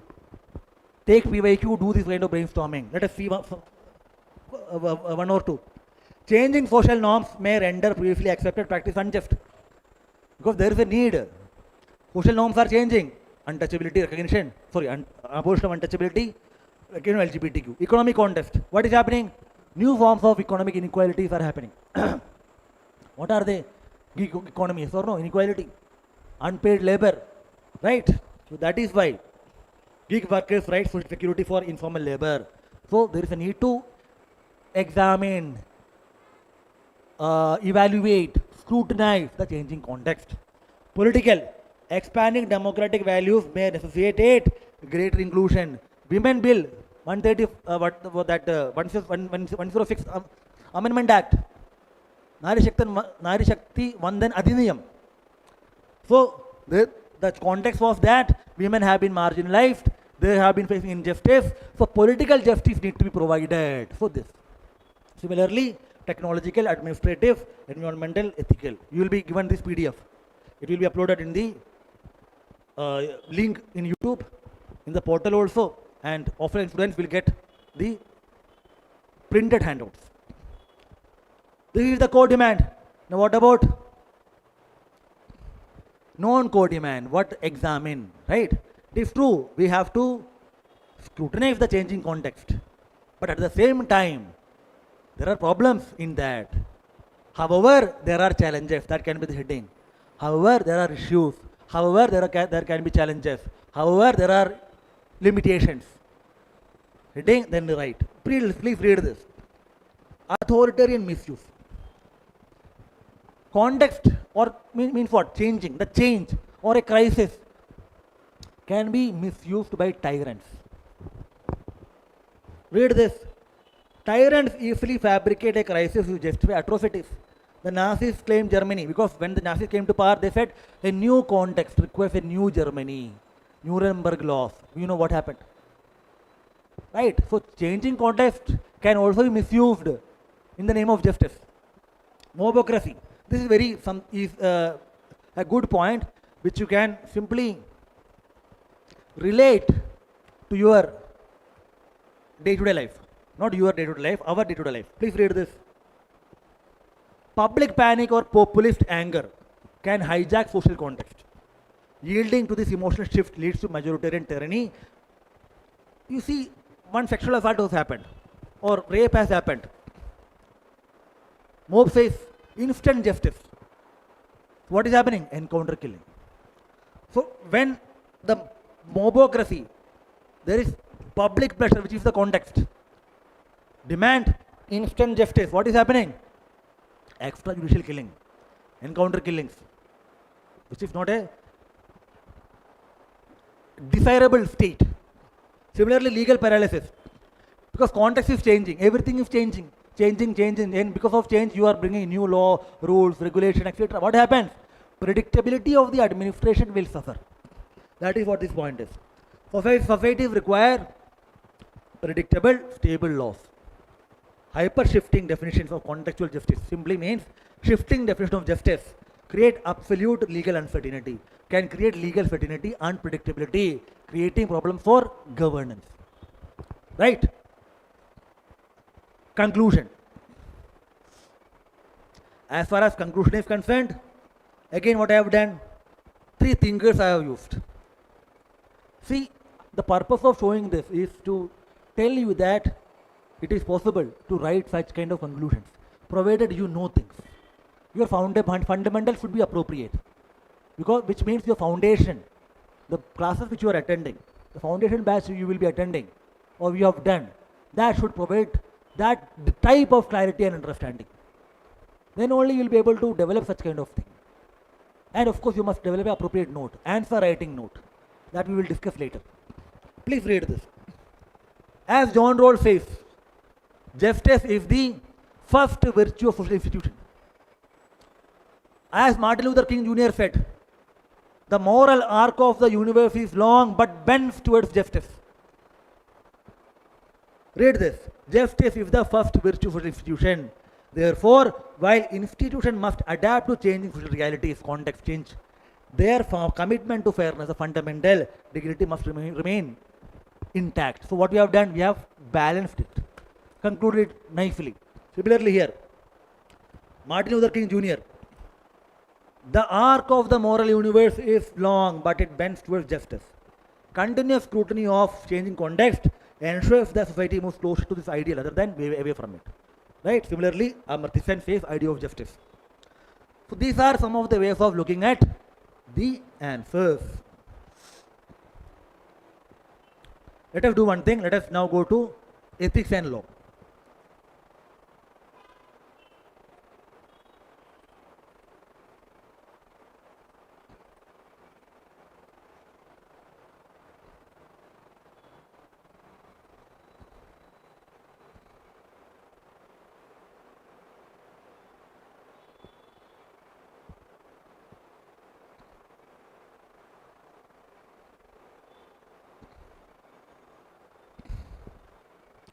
Ethics and law. This is what we are going to study. Let us first see some of the questions, then we will see the concept of ethics and law. Differentiate between the following law and ethics. Question has already been asked. A number of times have been asked. A mere compliance with law is not enough. The public servant also has to have a well-developed sensibility to ethical issues for effective discharge of duties. Do you agree? Do you agree? Both need to be written. Opinion-based question. Explain with the help of two examples. Example they are asked. Remember one thing, in ethics, you should have proper hold of good examples. They will be directly asked, or in question you should be able to write them. Law and ethics are considered to be the two tools for controlling human conduct as to make it conducive to civilized social existence. Discuss how they achieve this objective. Give me examples, show how they differ. Law and ethics is an important topic. Questions have been asked, right? And in case study also it will come in handy for you. Without commonly shared and widely entrenched moral values and obligations, neither the law, no democratic government, nor even the market economy will function properly. What do you understand by this statement? Very big, complicated one. Explain with illustration in the contemporary times. Very easy. Let us do one thing. Let us understand the dynamics between law and ethics. Law and ethics.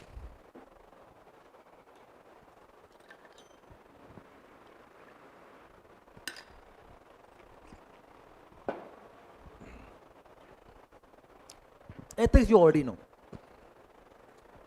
Ethics is what? Ethics is the standard of judging right and wrong. Ethics scrutinizes the morality of actions. What is law? You see the word law, it has emerged from, or etymologically, the root, etymology means root of the word. The root of the word law is lagam, L-A-G-A-M, lagam. Lagam is a Germanic word. What does lagam meant? എന്താണ് അതിൻ്റെ അർത്ഥം? Lagam meant to bind something, to bind down something, a binding norm. And ethics, you know, it is ethos, right? So lagam became law in English. There is another word, lex, L-E-X. Lex meant legal. Lex became legal, lagam became law. But in general, people also use lex for law. But technically it is lagam which is law, lex which is legal. But if you are using Latin lex for law, that's fine also. So what does law mean?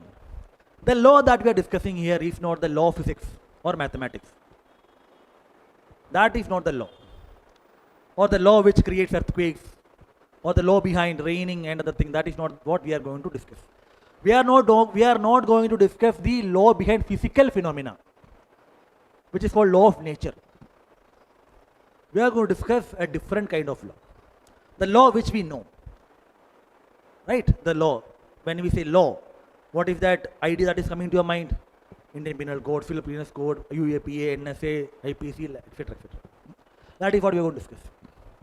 But not only that. Let us first discuss the definition of law. Law is a system of binding principles governing human conduct, whose authority can be legislative and non-legislative. System of binding norms which regulate human conduct, very easy to understand. Whose authority can be legal and non-legal.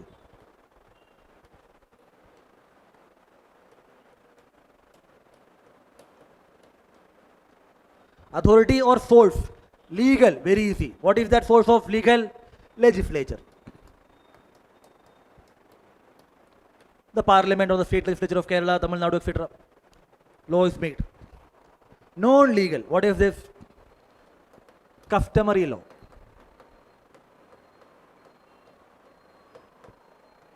Religious law. Moral law, etc. Customary law, tribal law and other things. You know the customary laws are protected in Schedule 6 areas. Right? Religious law, the religious text, scriptures. Right? They have the divine commands and other things. Moral law. Moral law means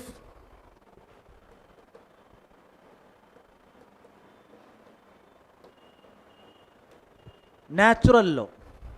Moral law is called natural law. Natural law is different from law of nature.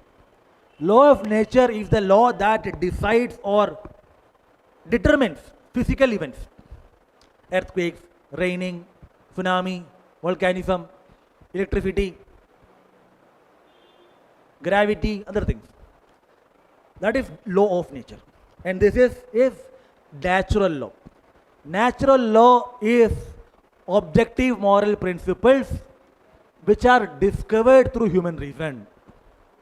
Natural law are objective moral principles, universal in nature, discovered through human reason. So natural law endana objective, which means subjective alla, universal, applicable everywhere, discovered through human reason. മനുഷ്യൻ അവൻ്റെ തലമണ്ട ഉപയോഗിച്ചിട്ടാണ് ഇങ്ങനത്തെ കാര്യങ്ങൾ discover ചെയ്യുന്നത്. For example,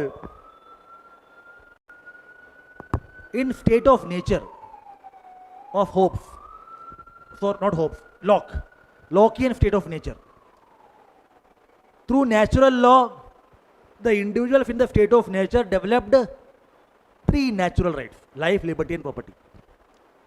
So natural law provided three rights. And what was the natural law?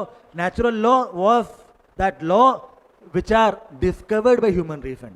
Human അവൻ്റെ തലമണ്ട ഉപയോഗിച്ച് ബുദ്ധി ഉപയോഗിച്ച് ഡിസ്കവർ ചെയ്യുന്ന പ്രിൻസിപ്പിൾസ് ആണ് natural law. Some individual will say this natural law discovered, not invented. God has placed in human being. ദൈവമാണ് ഈ ലോസും പ്രിൻസിപ്പിൾസൊക്കെ നമ്മുടെ തലമണ്ടയിൽ വെച്ചത്, പക്ഷെ നമ്മൾ ഡിസ്കവർ ചെയ്യുന്നു. Lock will say God has created, invented these moral principles and humans discover them. Natural law. Natural law is universal, objective, moral principles. The thinkers called Aquinas, Thomas Aquinas, will say the laws which are made by individuals or legislatures should be based on moral principles. Let me give you another concept here. It is called legal positivism.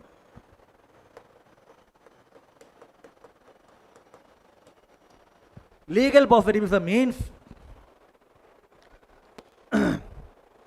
okay, we leave it. Idalla idu pinne edukam. Positive law.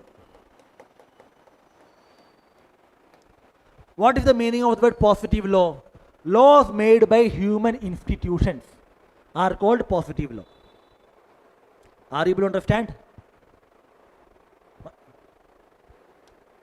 Rishma, Jaspuhali and others, are you able to understand this? I am saying positive law.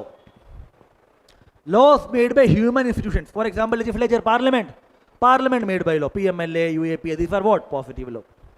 Then natural law, invented and discovered through human reason. These are not made by anybody. Of course, you may say God, but not made by human institutions.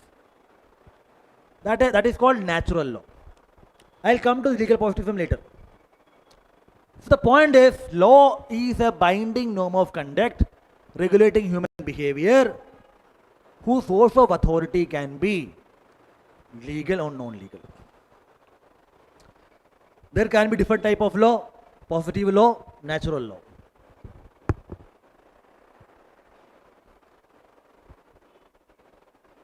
Let us briefly understand the difference between ethics and law. What I have done is, I have created this beautiful matrix for you to understand a difference between law and ethics. Origin. You see, again, let me tell you one more thing. When you differentiate or compare and contrast, question command can be compare and contrast. If the command is compare and contrast, the command of the question is compare and contrast. Compare means similarities, contrast means differences. If the question is only compare, The command of the question is only compare. Then what you must do? You must write more dissimilarities, that is differences, and some similarities. This you must understand. I am saying if the command is compare and contrast, comparison means similarities, contrast means differences. If the command is only compare, more differences, less similarities. Right? And when you are comparing and when you are contrasting, when you are distinguishing, when you are writing differences, it is always better to develop a framework and compare. What I have done, I have developed the framework. This framework you can use in multiple other questions, provided you know the concept properly. Origin, nature, scope, focus, enforcement, applicability, orientation, standard of evaluation. How many items?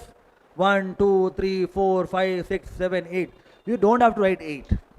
5 or 6, that's fine. And all of them will be not interdependent, independent. Let's read this. Origin, derived from lagom, derived from ethos. Nature, primarily external. What is it? Law is external, yes or no? Religious law, positive law, external. Internal, it happens within our body. Mind, yes or no? Ethics. Scope, limited, because law deals with very minimal things, but ethics deals with what? Multiple other things. The broad, because covers all aspects of human conduct. Because respecting the parent, respecting the teacher, getting up early in the morning, there are no laws for that, but ethics will cover them. So ethics is wider, right? Similarly, focus. The focus of law is what? Minimal standard of behavior, minimalistic behavior. Minimal. Traffic rule. Light is there, stop the vehicle. Law does not say don't honk the horn. Right? Don't use abusive language against your co-passengers. You find that road rage you find. So no law can prevent it. Law simply says traffic light, stop it, that's it. But ethics will cover all other things. That is why the summum bonum, highest common good, is the objective of ethics. Enforcement. How the laws are enforced? State backed. If you break the traffic light, punishment. Who will punish? Traffic police. So administration, the state. Here it is what? Punishment, ethics, conscience. Maybe the social disapproval. Right? Internal. Applicability. Laws are generally territorial, yes or no? The laws made by the state legislature of Kerala generally apply to Kerala. Parliament, India, like that. But ethics, universal. Everywhere it will apply. That is why claim of universal application. Orientation. What is the orientation of law? What is the intent? Obedience. What is the orientation of ethics? Critical reflection, self-examination, philosophical inquiry. That is the orientation, to make a better person. Standard of evaluation. What is the question that is asked? Is it legal? Am I acting legally? Then what is morality? Is it right? Is it just? Is it appropriate? Is it permissible? This is what they ask. Now that we understand the difference between ethics and law, let us deal with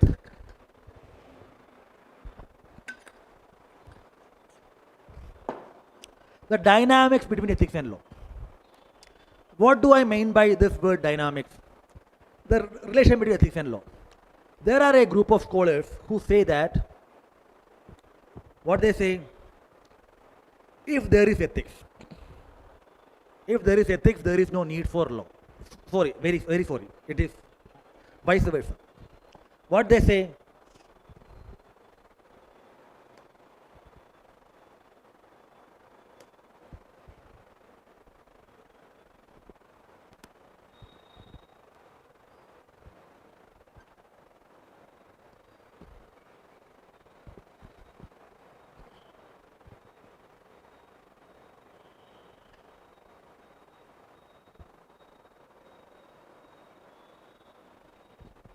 What they say?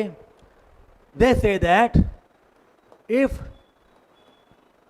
there is law, then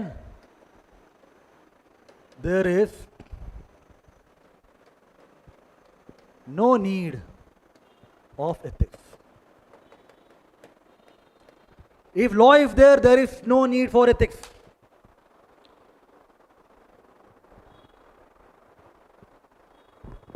What does it mean? It means if law is there, law is made by the government or the legislature or the parliament, ethics in the ആവശ്യം തീരെയില്ല. നമ്മൾ പഠിക്കേണ്ട ആവശ്യമില്ല.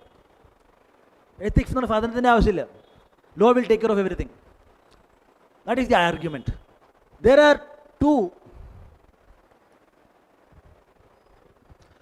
three individuals.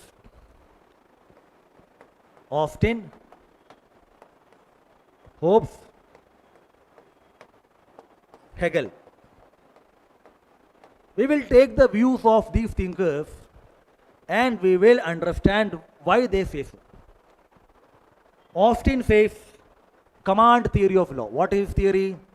It is command theory of law. What will Hobbes will say? Sovereign monopoly. Sovereign monopoly. What will Hegel will say? Virtuous state argument.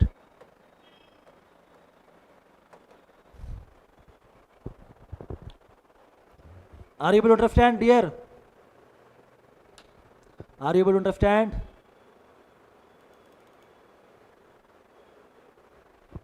Very nice. Okay, what understanding? Yes, fine. Those individuals who say if there is law, we don't require ethics. As a separate inquiry, as a separate domain, as a separate field, as a separate discipline, ethics in the ആവശ്യമേ ഇല്ല. ആരൊക്കെയാണ് പറയുന്നത്? John Austin, command theory of law. Thomas Hobbes, sovereign monopoly. Hegel, virtue of state argument. I will briefly explain this. Let's start with Hobbes. Thomas Hobbes, what he says? He says, in the state of nature, everybody was fighting with each other. War of all against all. The conditions of human being was brutish, nasty, short, cruel and poor.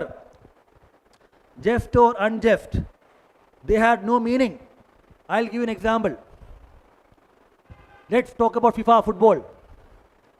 Two teams are fighting, or let's say not fighting, playing. And I am from one team. I was fouled by the opponent team member. I cried, foul, foul, foul, foul. But the other person is saying, no foul, no foul, no foul. Let us assume that there are no rule book or laws which define what is foul. And there is no umpire. What will happen? They will not come to an agreement. Instead of football match, it will be what? A war match. Fighting with each other. Because foul is not defined, no referee is there to enforce the rule of foul. This has been the situation in state of nature according to Thomas Hobbes. Everybody was fighting with each other. Everybody had their own notions of right and wrong. No agreement. That is why Hobbes says, where there is no common power, there is no law. If there is no law, no injustice. Hobbes says, morality, this concept of right, wrong, good, bad, just, unjust, all these things had no meaning in state of nature, because right and wrong require definition of what is right and wrong and an enforcement authority to enforce it. Both of these things were absent in state of nature. Because of that, Hobbes says morality is post-political. Not pre-political. What does it mean? It is only when people came together, formed a social contract, created the Leviathan, then the Leviathan formulated the laws which defined, laid down right, wrong, do's, don'ts. Then only morality had meaning, because without enforcement, right and wrong has no meaning. So ethics as a separate domain or inquiry or a field, യാതൊരു ആവശ്യമില്ല. നന്നായിരുന്നു അല്ലേ? നമുക്ക് പഠിപ്പിക്കേണ്ട അല്ലെങ്കിൽ പഠിക്കേണ്ട ആവശ്യം വന്നിരുന്നില്ല. But that's not the case. We are learning it. But anyway, second argument, command theory of law. Command theory. Command means what? John Austin says, law is the command of the sovereign. Law is the command of the sovereign. Sovereign means the king or the monarchy. And the sovereign lays down the law. And the law deals with right and wrong. And what is right and what is wrong, everything will be laid down by the king or the sovereign through the law. If you want to be ethical, then follow the law. If you follow the law, if you are doing what is dictated by the law, then you are ethical or moral. If you do not obey the law, then you are immoral. Which means ethical or being moral, or being unethical or being immoral is only in consonance with obedience or lack of it with respect to law. Obey the law, ethical. Don't obey the law, unethical. Which means there is no need for a separate standard of ethics to define what is right and wrong. Because right and wrong will be defined by the command of the sovereign. You obey the commands. If you obey, ethical. Don't obey, unethical. That's how it is. Hegel. What does Hegel say? Hegel says that the state is the march of God on earth. State, the government, is the march of God on earth. March of God on earth. What does it mean? State is the most virtuous institution. And state represents the collective moral will of the individuals or the people. And this collective moral will is elucidated or laid down or expressed through laws. So the laws are what? Simply moral preferences or lack of preferences of individuals. So you simply follow the law. So there is no need for ethics as a separate domain. But we have some serious problem with these arguments. We have some serious problem with these arguments.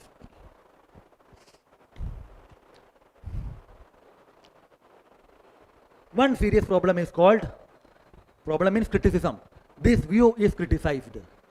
One important argument for criticism of this view is called Nuremberg paradox.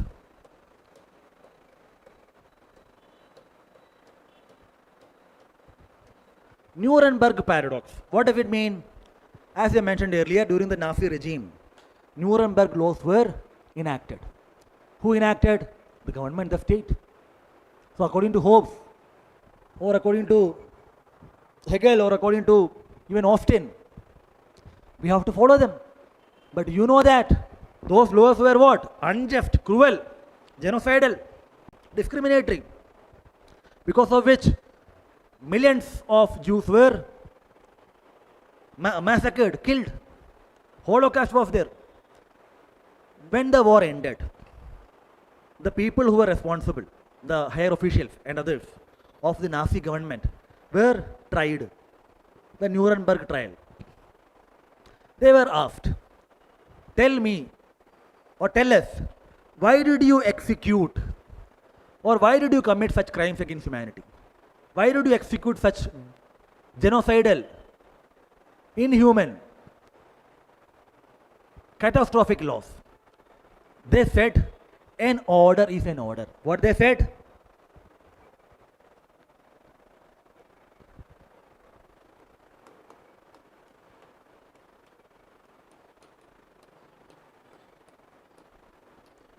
An order is an order. What does it mean? We are simply officials, administration, the public servants.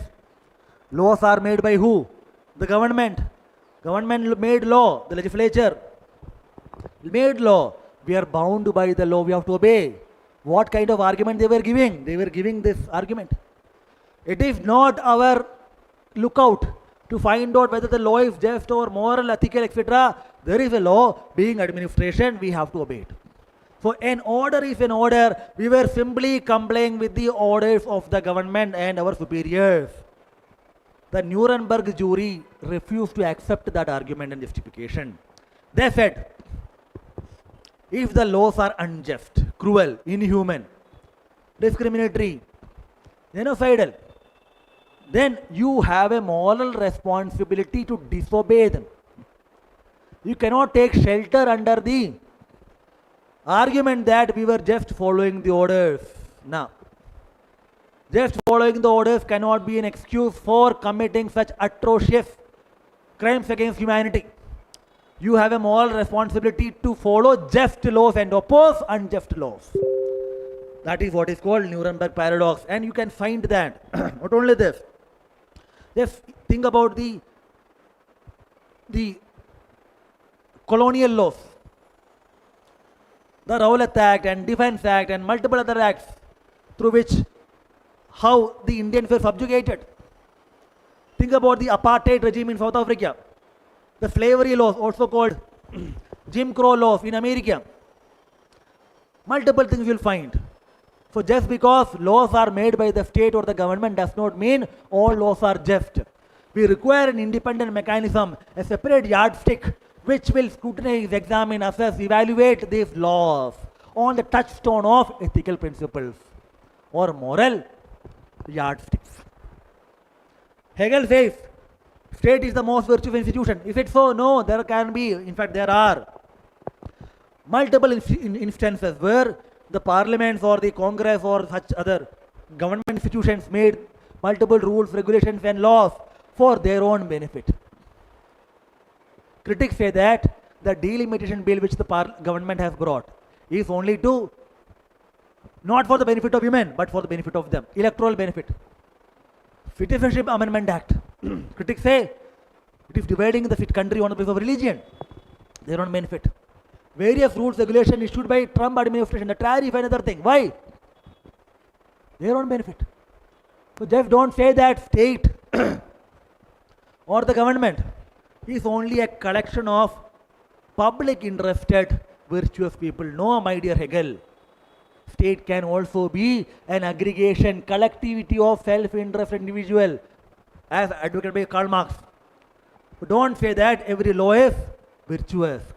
Laws may reflect moral intent, may not reflect moral intent.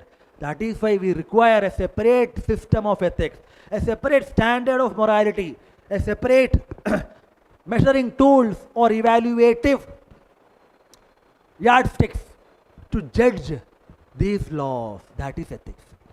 Ethics is needed, a separate independent domain. Not only that, dear, there can be situation where laws will come into conflict. How will you resolve it? You have ethics to resolve it. Right? When laws come into conflict, when laws are silent, ethics will have to be there to help you to take decision in public service or in personal life. Let us understand this further.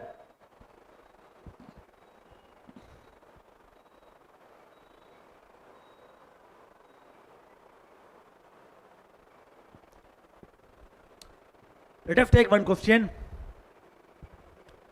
We'll take this question, a mere compliance with law.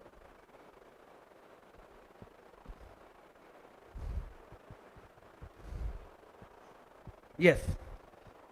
Let us take this one. A mere compliance with law is not enough. Now let us understand the co-demand and non-co-demand of this question.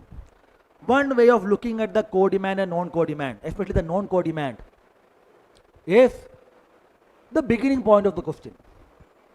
The statement from the beginning point of the question in general is the non-co-demand.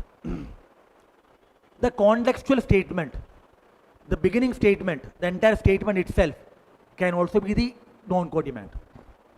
So the point from where the question starts from where it ends. In general, I am saying, it is not always. In general, what happens? The beginning point is non-co-demand and the end point is co-demand. Let us apply that here. A mere compliance with law is not enough. The public servant also has to have a well-developed sensibility to ethical issues for effective discharge of duties. Beginning point is compliance with law is not enough. So compliance with law is not enough, which means there is a need to comply with law. But beyond that, what is required? Ethical compliance is also required. So beginning point is what? Compliance with law. It becomes non-co-demand.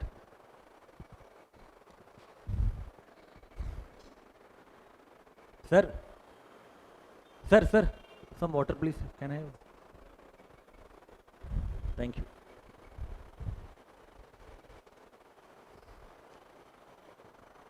Read this heading.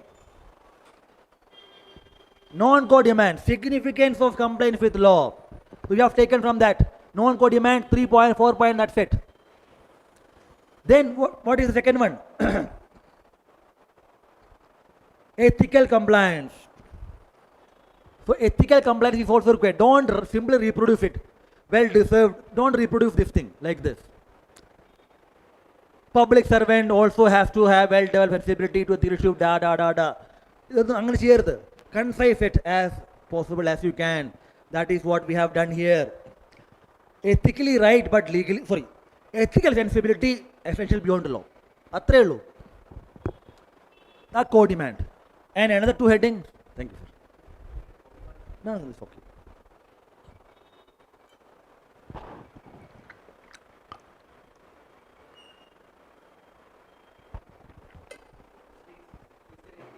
No, thank you, sir. So the core demand, ethical sensibility essential beyond the law. What we need to do? We need to concise the demand as possible as we can. We did not reproduce the statement. The public servant also, till this, we simply converted that to a core demand. This is it. So heading. Now this question is asking about what? Examples. Two examples. An act is ethically right but not legally, and an act is legally right but not ethically. Explain with the example of two examples. They are asking two examples each. So again two heading. Ethically right but legally wrong. Legally right but ethically wrong. Way forward, non-core demand. Why way forward? Because there is a conflict here. The conflict is between ethics and law. Legal compliance is necessary, at the same time ethical compliance is also necessary. How to merge them? How to balance them? How to create a system where both can be utilized for decision making? That is why we added a way forward as a non-core demand. Let us understand this further. As far as intro is concerned, as I mentioned, multiple type of introduction. The learning which we had. What is the learning which we had? We said that Hobbes commended. What Hobbes commended? Where there is no common power, there is no law, and where there is no law, there is no injustice. Simply that quote has been used and molded in the context of the question. While Hobbes commended that where there is no common power, no law, where no law, no injustice, Buddhism holds that dharma is self-regulating. What is that? Hobbes says law is required. And Buddha says there is no need for law. Compliance with ethics is enough. So in the intro itself, the interplay or the dynamics or the conflict between ethics and law has been beautifully summarized. This is the crux of the question. Or other way, why law and ethics aim at regulation of human conduct? So similarity and difference kind of intro. Similarity and difference. Why law and ethics aim at regulation of human conduct for peace and harmony? This is similarity. However, ethics goes beyond law due to its philosophical nature or philosophical foundation. Right? Similarly, we are taking a public servant oriented introduction. So there are multiple ways of writing it. It depends upon your ability and of course your practice. The primary purpose of these classes are to develop or to make you understand this is how you can write. Then significance of compliance with law, non-core demand. Let's see. How many points I have written? 1, 2, 3, 4, 5, 6. You don't have to write this much. 3 or 4. You won't explain much. Now, brainstorming. Significance of compliance with law. If you comply with law, what are the benefits? Okay, what can be the benefits? There can be political benefit. Let's think that if you want to think that way. Political, legal, then let's say democratic. Like that you can think. Otherwise, you can think this way. The brainstorming can be done on two parameters. One is sectoral. Another one is thematic. Sectoral means political, legal, economic, education, like that. Sectoral means like this. Rule of law, legal compliance, like that. Thematic. Because if you write the answer, entire answer based on political, legal, etc., that will be repetitive. and that will not be seen as a right approach. Right? So that is why you can develop this approach separately. That is the reason I have written this way instead of the same earlier political legal like that. So if a public servant complies with law, what is the benefit? What is the law? Law is the output of the legislature, which is elected democratically. The sovereign will is reflected through the law. So the benefit is that, or the significance is that I am complying with the will of the people. That is what? Respects popular sovereignty. Laws enacted by democratic institutions reflect the collective will of the people. That's it. Don't explain much. Uphold rule of law. Because if I comply with the law, then what I am doing? I am promoting rule of law, upholding rule of law. And not only that, if I uphold rule of law, then there is benefit. I can justify my action. Justification. I can escape from legal sanctions. And public trust will also be increased because the administration is upholding law. We know that one of the major problem of lack of trust or lack of following law by people is because the people in decision making centers, the ministers and others and the higher bureaucracy, they feel that these laws are not for them. Right? It is for the so-called common individual like you and me. So they have the option to not to obey. But if they obey, then it percolates down. There is a famous saying, the fish rots from the head. If the leadership sets example by following the law, if a secretary of the department comes in time and leaves in time and very punctual and follow the law properly, then the additional secretary will be bound by that. It slowly comes down. That is a leadership very much necessary. So if the public servants follow them, then it will spread into society. Right, like this. Now come to the ethical sensibility beyond law.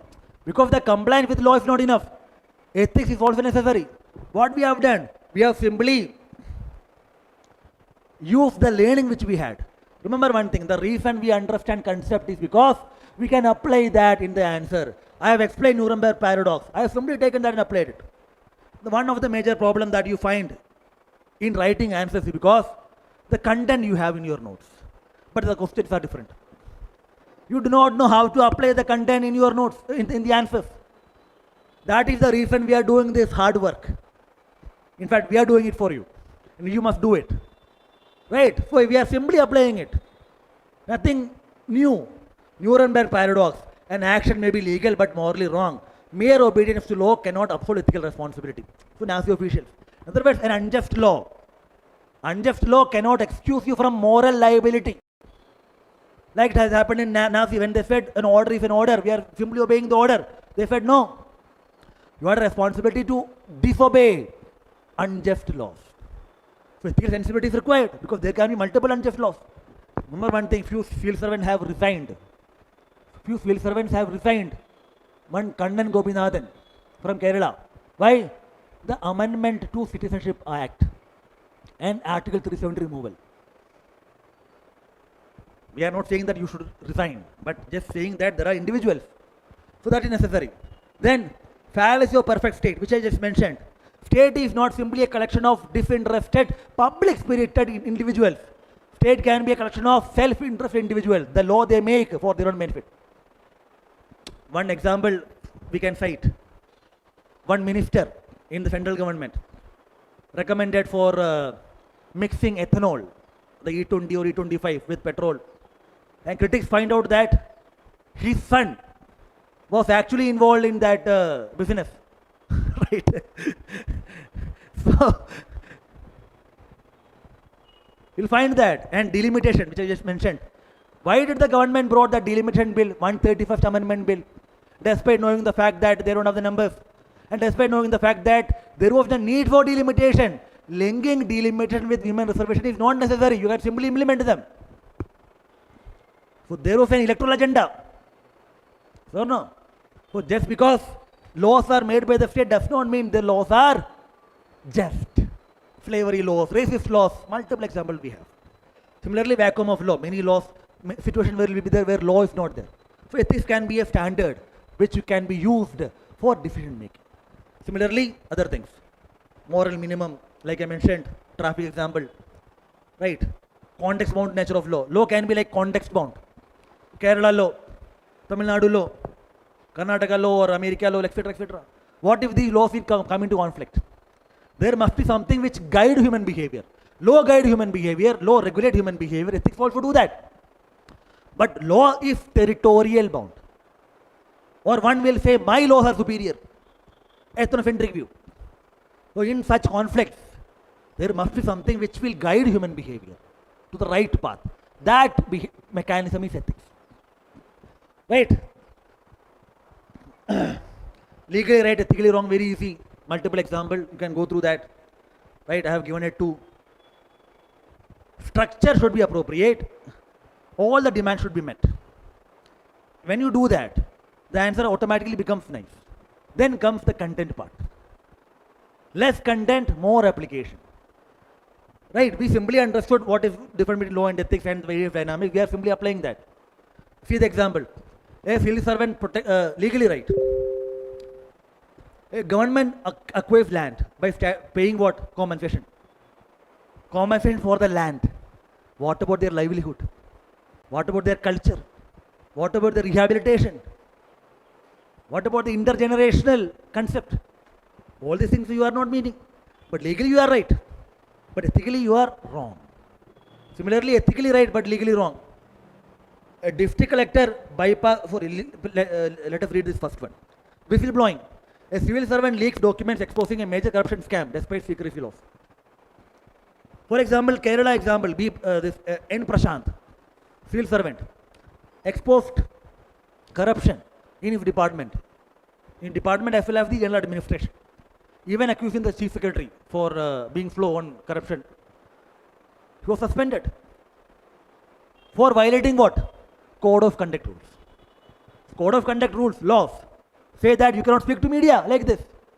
There is a proper channel, you should go through that. Proper channel is created to prevent the corruption from being exposed. Because everybody is corrupt. Not everybody. I should not use that. So if the top is corrupt, then you simply can't get, you can't expose the corruption. Right? And in general, you find that the top is actually involved in corruption. So Prashant went to the media. So he said, legally, I may be wrong, but ethically, I am right. We are not advocating this. Civil servant should be legally correct. Because when you are legally correct, then you have the support of the law. And because most of the civil servants are ethically not correct, you will not get support from the institution. How many of these civil servants spoke for this individual? Hardly any. You can just count.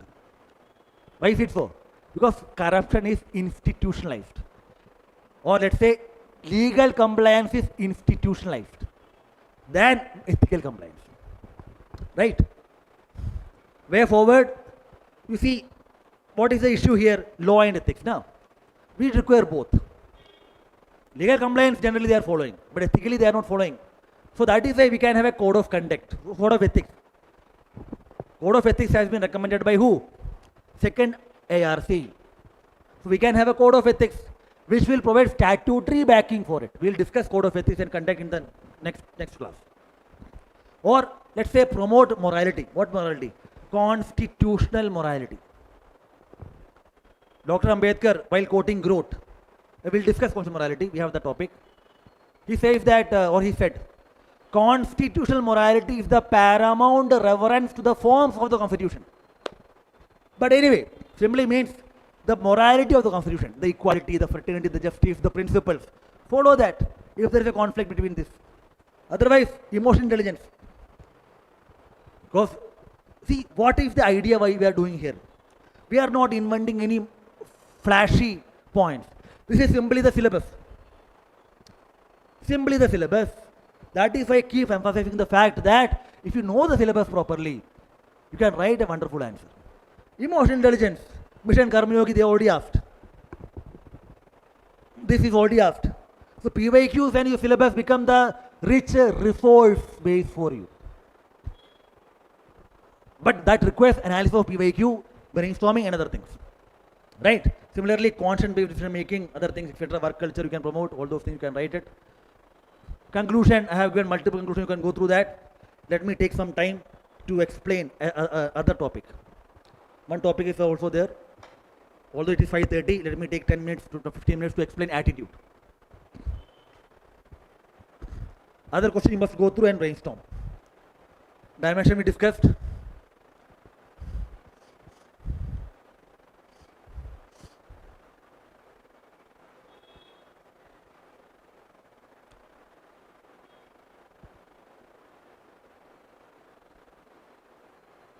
Attitude.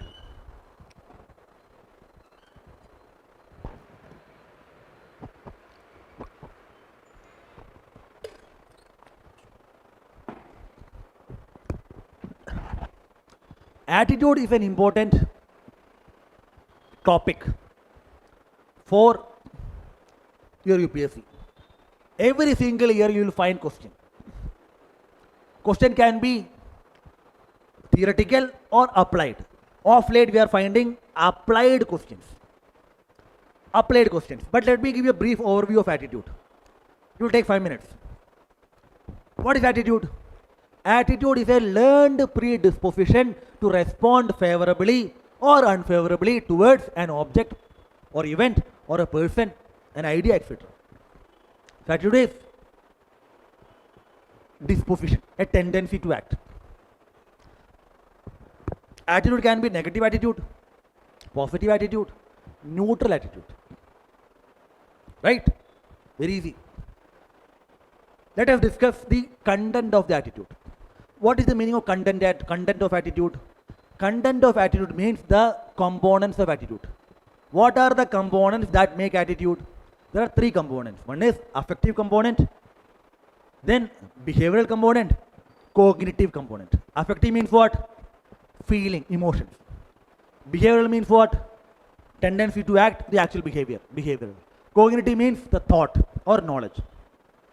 This is about your content of attitude. Now let us deal with the structure of attitude. Structure. What is the structure? How these components are arranged in human mind. What is the interplay or interaction or dynamics among them? How they are arranged? Affective, behavior or cognitive, how they are arranged? All the 3 are in convergence, or if there is any divergence, how they are interacting, how strong they are. All these things will determine the actual attitude, as well as the valency or direction of attitude.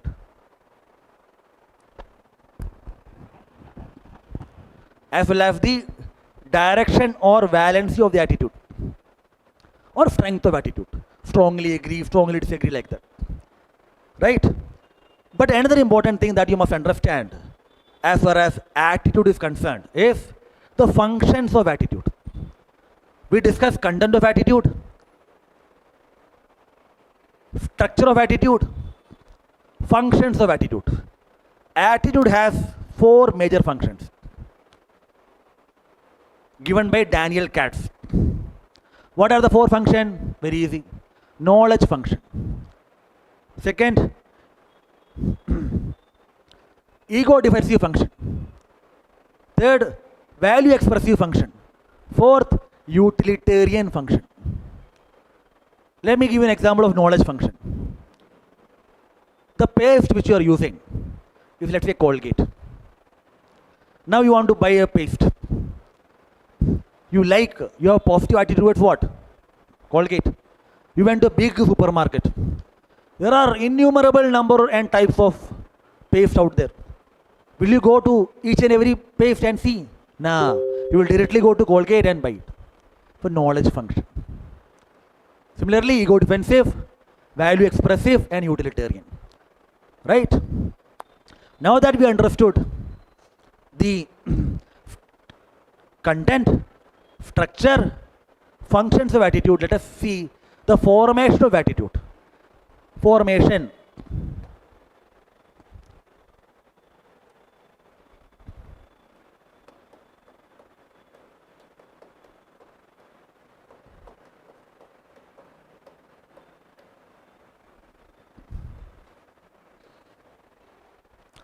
Formation of attitude.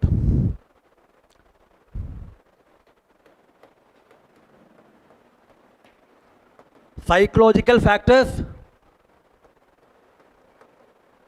social factors.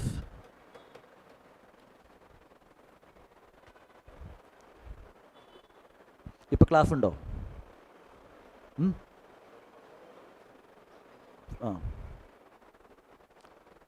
Formation of attitude. Psychological factors, social factors. What are psychological factors?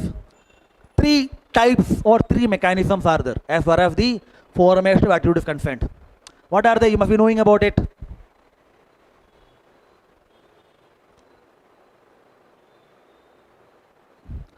What are they? You must be knowing about it. Yes or no? One is classical conditioning.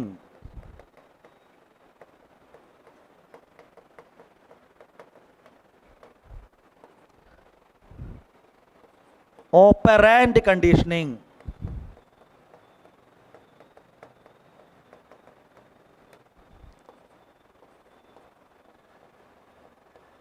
Observational learning.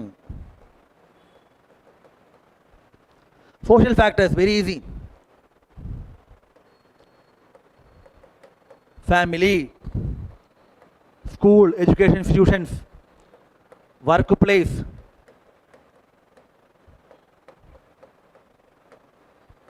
peer group, community, etc., etc., etc. These are the factors which influence the formation of attitude. Classical conditioning. Must be knowing about Pavlov experiment. So this is through association. Just remember this. One example I'll give you. Mohanlal coming with a product. You don't know anything about the product. But you know Mohanlal and your positive attitude towards Mohanlal. You will associate the same positive attitude with you which you have with Mohanlal to the product. So transfer, association. Right? That is this advertisement you'll find. Keep coming, keep coming, keep coming. So you will transfer your positive attitude towards Mohanlal to that product also. Operant conditioning. Operant conditioning is reward. Or let's say reinforcement and reciprocity and scarcity. Reciprocity and scarcity, operant conditioning. For example, you know that when you go out, there are multiple shops where you'll find കടകാലിയാക്കൽ പെട്ടെന്ന് ഒരാഴ്ചക്കുള്ളിൽ എല്ലാം തീരും. അപ്പോൾ നിങ്ങൾക്ക് എന്താണ്, ഓ എനിക്കത് വേണം, T V വേണം, മിക്സി വേണം, അത് വേണം. ബിക്കോസ് എന്തായിരിക്കും ഒരാഴ്ചയിലെല്ലാം തീരും. So you feel scarcity, you don't have that, you will go and buy it. This conditioning, operant conditioning. But even after 1 week you will find, every 1 week you will find, 1 week കടകാലിയേക്കൽ, ഒരു മാസം കഴിഞ്ഞാലും ഒരു കൊല്ലം കഴിഞ്ഞാലും കടകാലിയേക്കലാവും. Right? Scarcity. Similarly, reinforcement. Observation learning. Experience. You experience, you observe, and you learn. This is easy. Family factors, family positive attitude, negative attitude, education, workplace, and etc., etc. Right? That's how it is.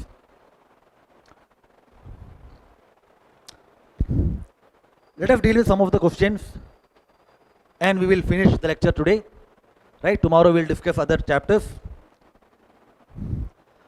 What factors affect the formation of a person's attitude towards social problems? In a society, contrasting attitudes are prevalent about many social problems. What contrasting attitudes do you notice about the caste system in a society? How do you explain the existence of these contrasting attitudes? Now, how many questions are there? 1 question, 2 questions, 3 questions. 3 questions are there in this question itself. Big question. So let us deal with one by one.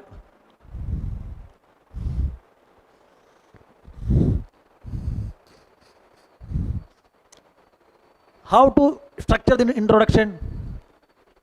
Intro can be a definition of attitude or any other such intro you can have. Let's see this. What factors affect the formation of an attitude to a social problem? Remember this one, you use it. Which one? This one. How will you write? The following psychological and social factors affect the formation of person attitude. These are this, and some example. Very easy. Now, in our society, contrasting attitudes are prevalent. What contrasting attitude do you notice about caste system? So, what you write a paragraph instead of writing a heading. 5 minutes. Instead of writing a heading, write a paragraph. What contrasting attitude? Generally, positive attitudes and negative attitudes are seen with respect to caste system, and explain it a bit. Then comes the most important one. How do you explain this? How do you explain? What is the basis of this? That is what we have written here. You see, how do you explain? Some individuals have positive, some have negative, some have X, Y, Z. Why is it so? Because of this. ABC structure of attitude. The way they affect behavior, cognitive component, function are different. That is one reason. Ego defensive. People defend beliefs that protect self-esteem. I have a positive attitude towards negative attitude towards caste because I am a higher caste. So I will defend that. Right? That is what? A privileged caste group justifying reservation, opposition, protect merit-based identity. A privileged caste group justifying reservation, opposition to protect merit-based identity. Similarly, some will have positive attitude. Why? Because reservation they are getting. Utilitarian. What is utilitarian? Cost and benefit. I will have positive attitude provided I some get benefit. Some have positive attitude towards caste because they are getting some benefit. Some will be having negative attitude because they are not getting it. Similarly, socialization, popular culture, media. Every single day you are getting this caste, this religion, all those things. So that is also a factor. Historical conditioning. Long-term historical influence. If some child from childhood, they are being taught that we are higher caste, all others are this bad or depressed or poor, should not indulge with them.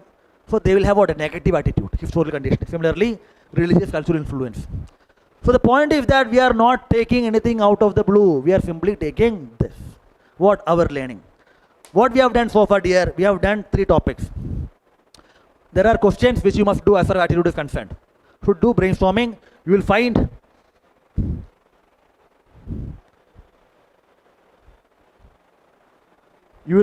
the explanation, etc. You will get this PDF. Should go through that. Emotional intelligence you must do yourself. Tomorrow we will deal with some question of emotional intelligence, morality, code of conduct, and other things. Right? So I hope you benefited from this lecture. Yes or no? Offline students, you can come and meet me if you have some doubts. Online students also you can get in touch with. I hope these things have benefited you. All the best. We'll see you tomorrow. Thank you so much. Any question you can ask. Any question? Did you like the lecture? You benefited? Come to the class tomorrow and after tomorrow. We will have code-based question, case study, everything. Don't worry. We will enhance your level of understanding and learning. Thank you so much. All the best.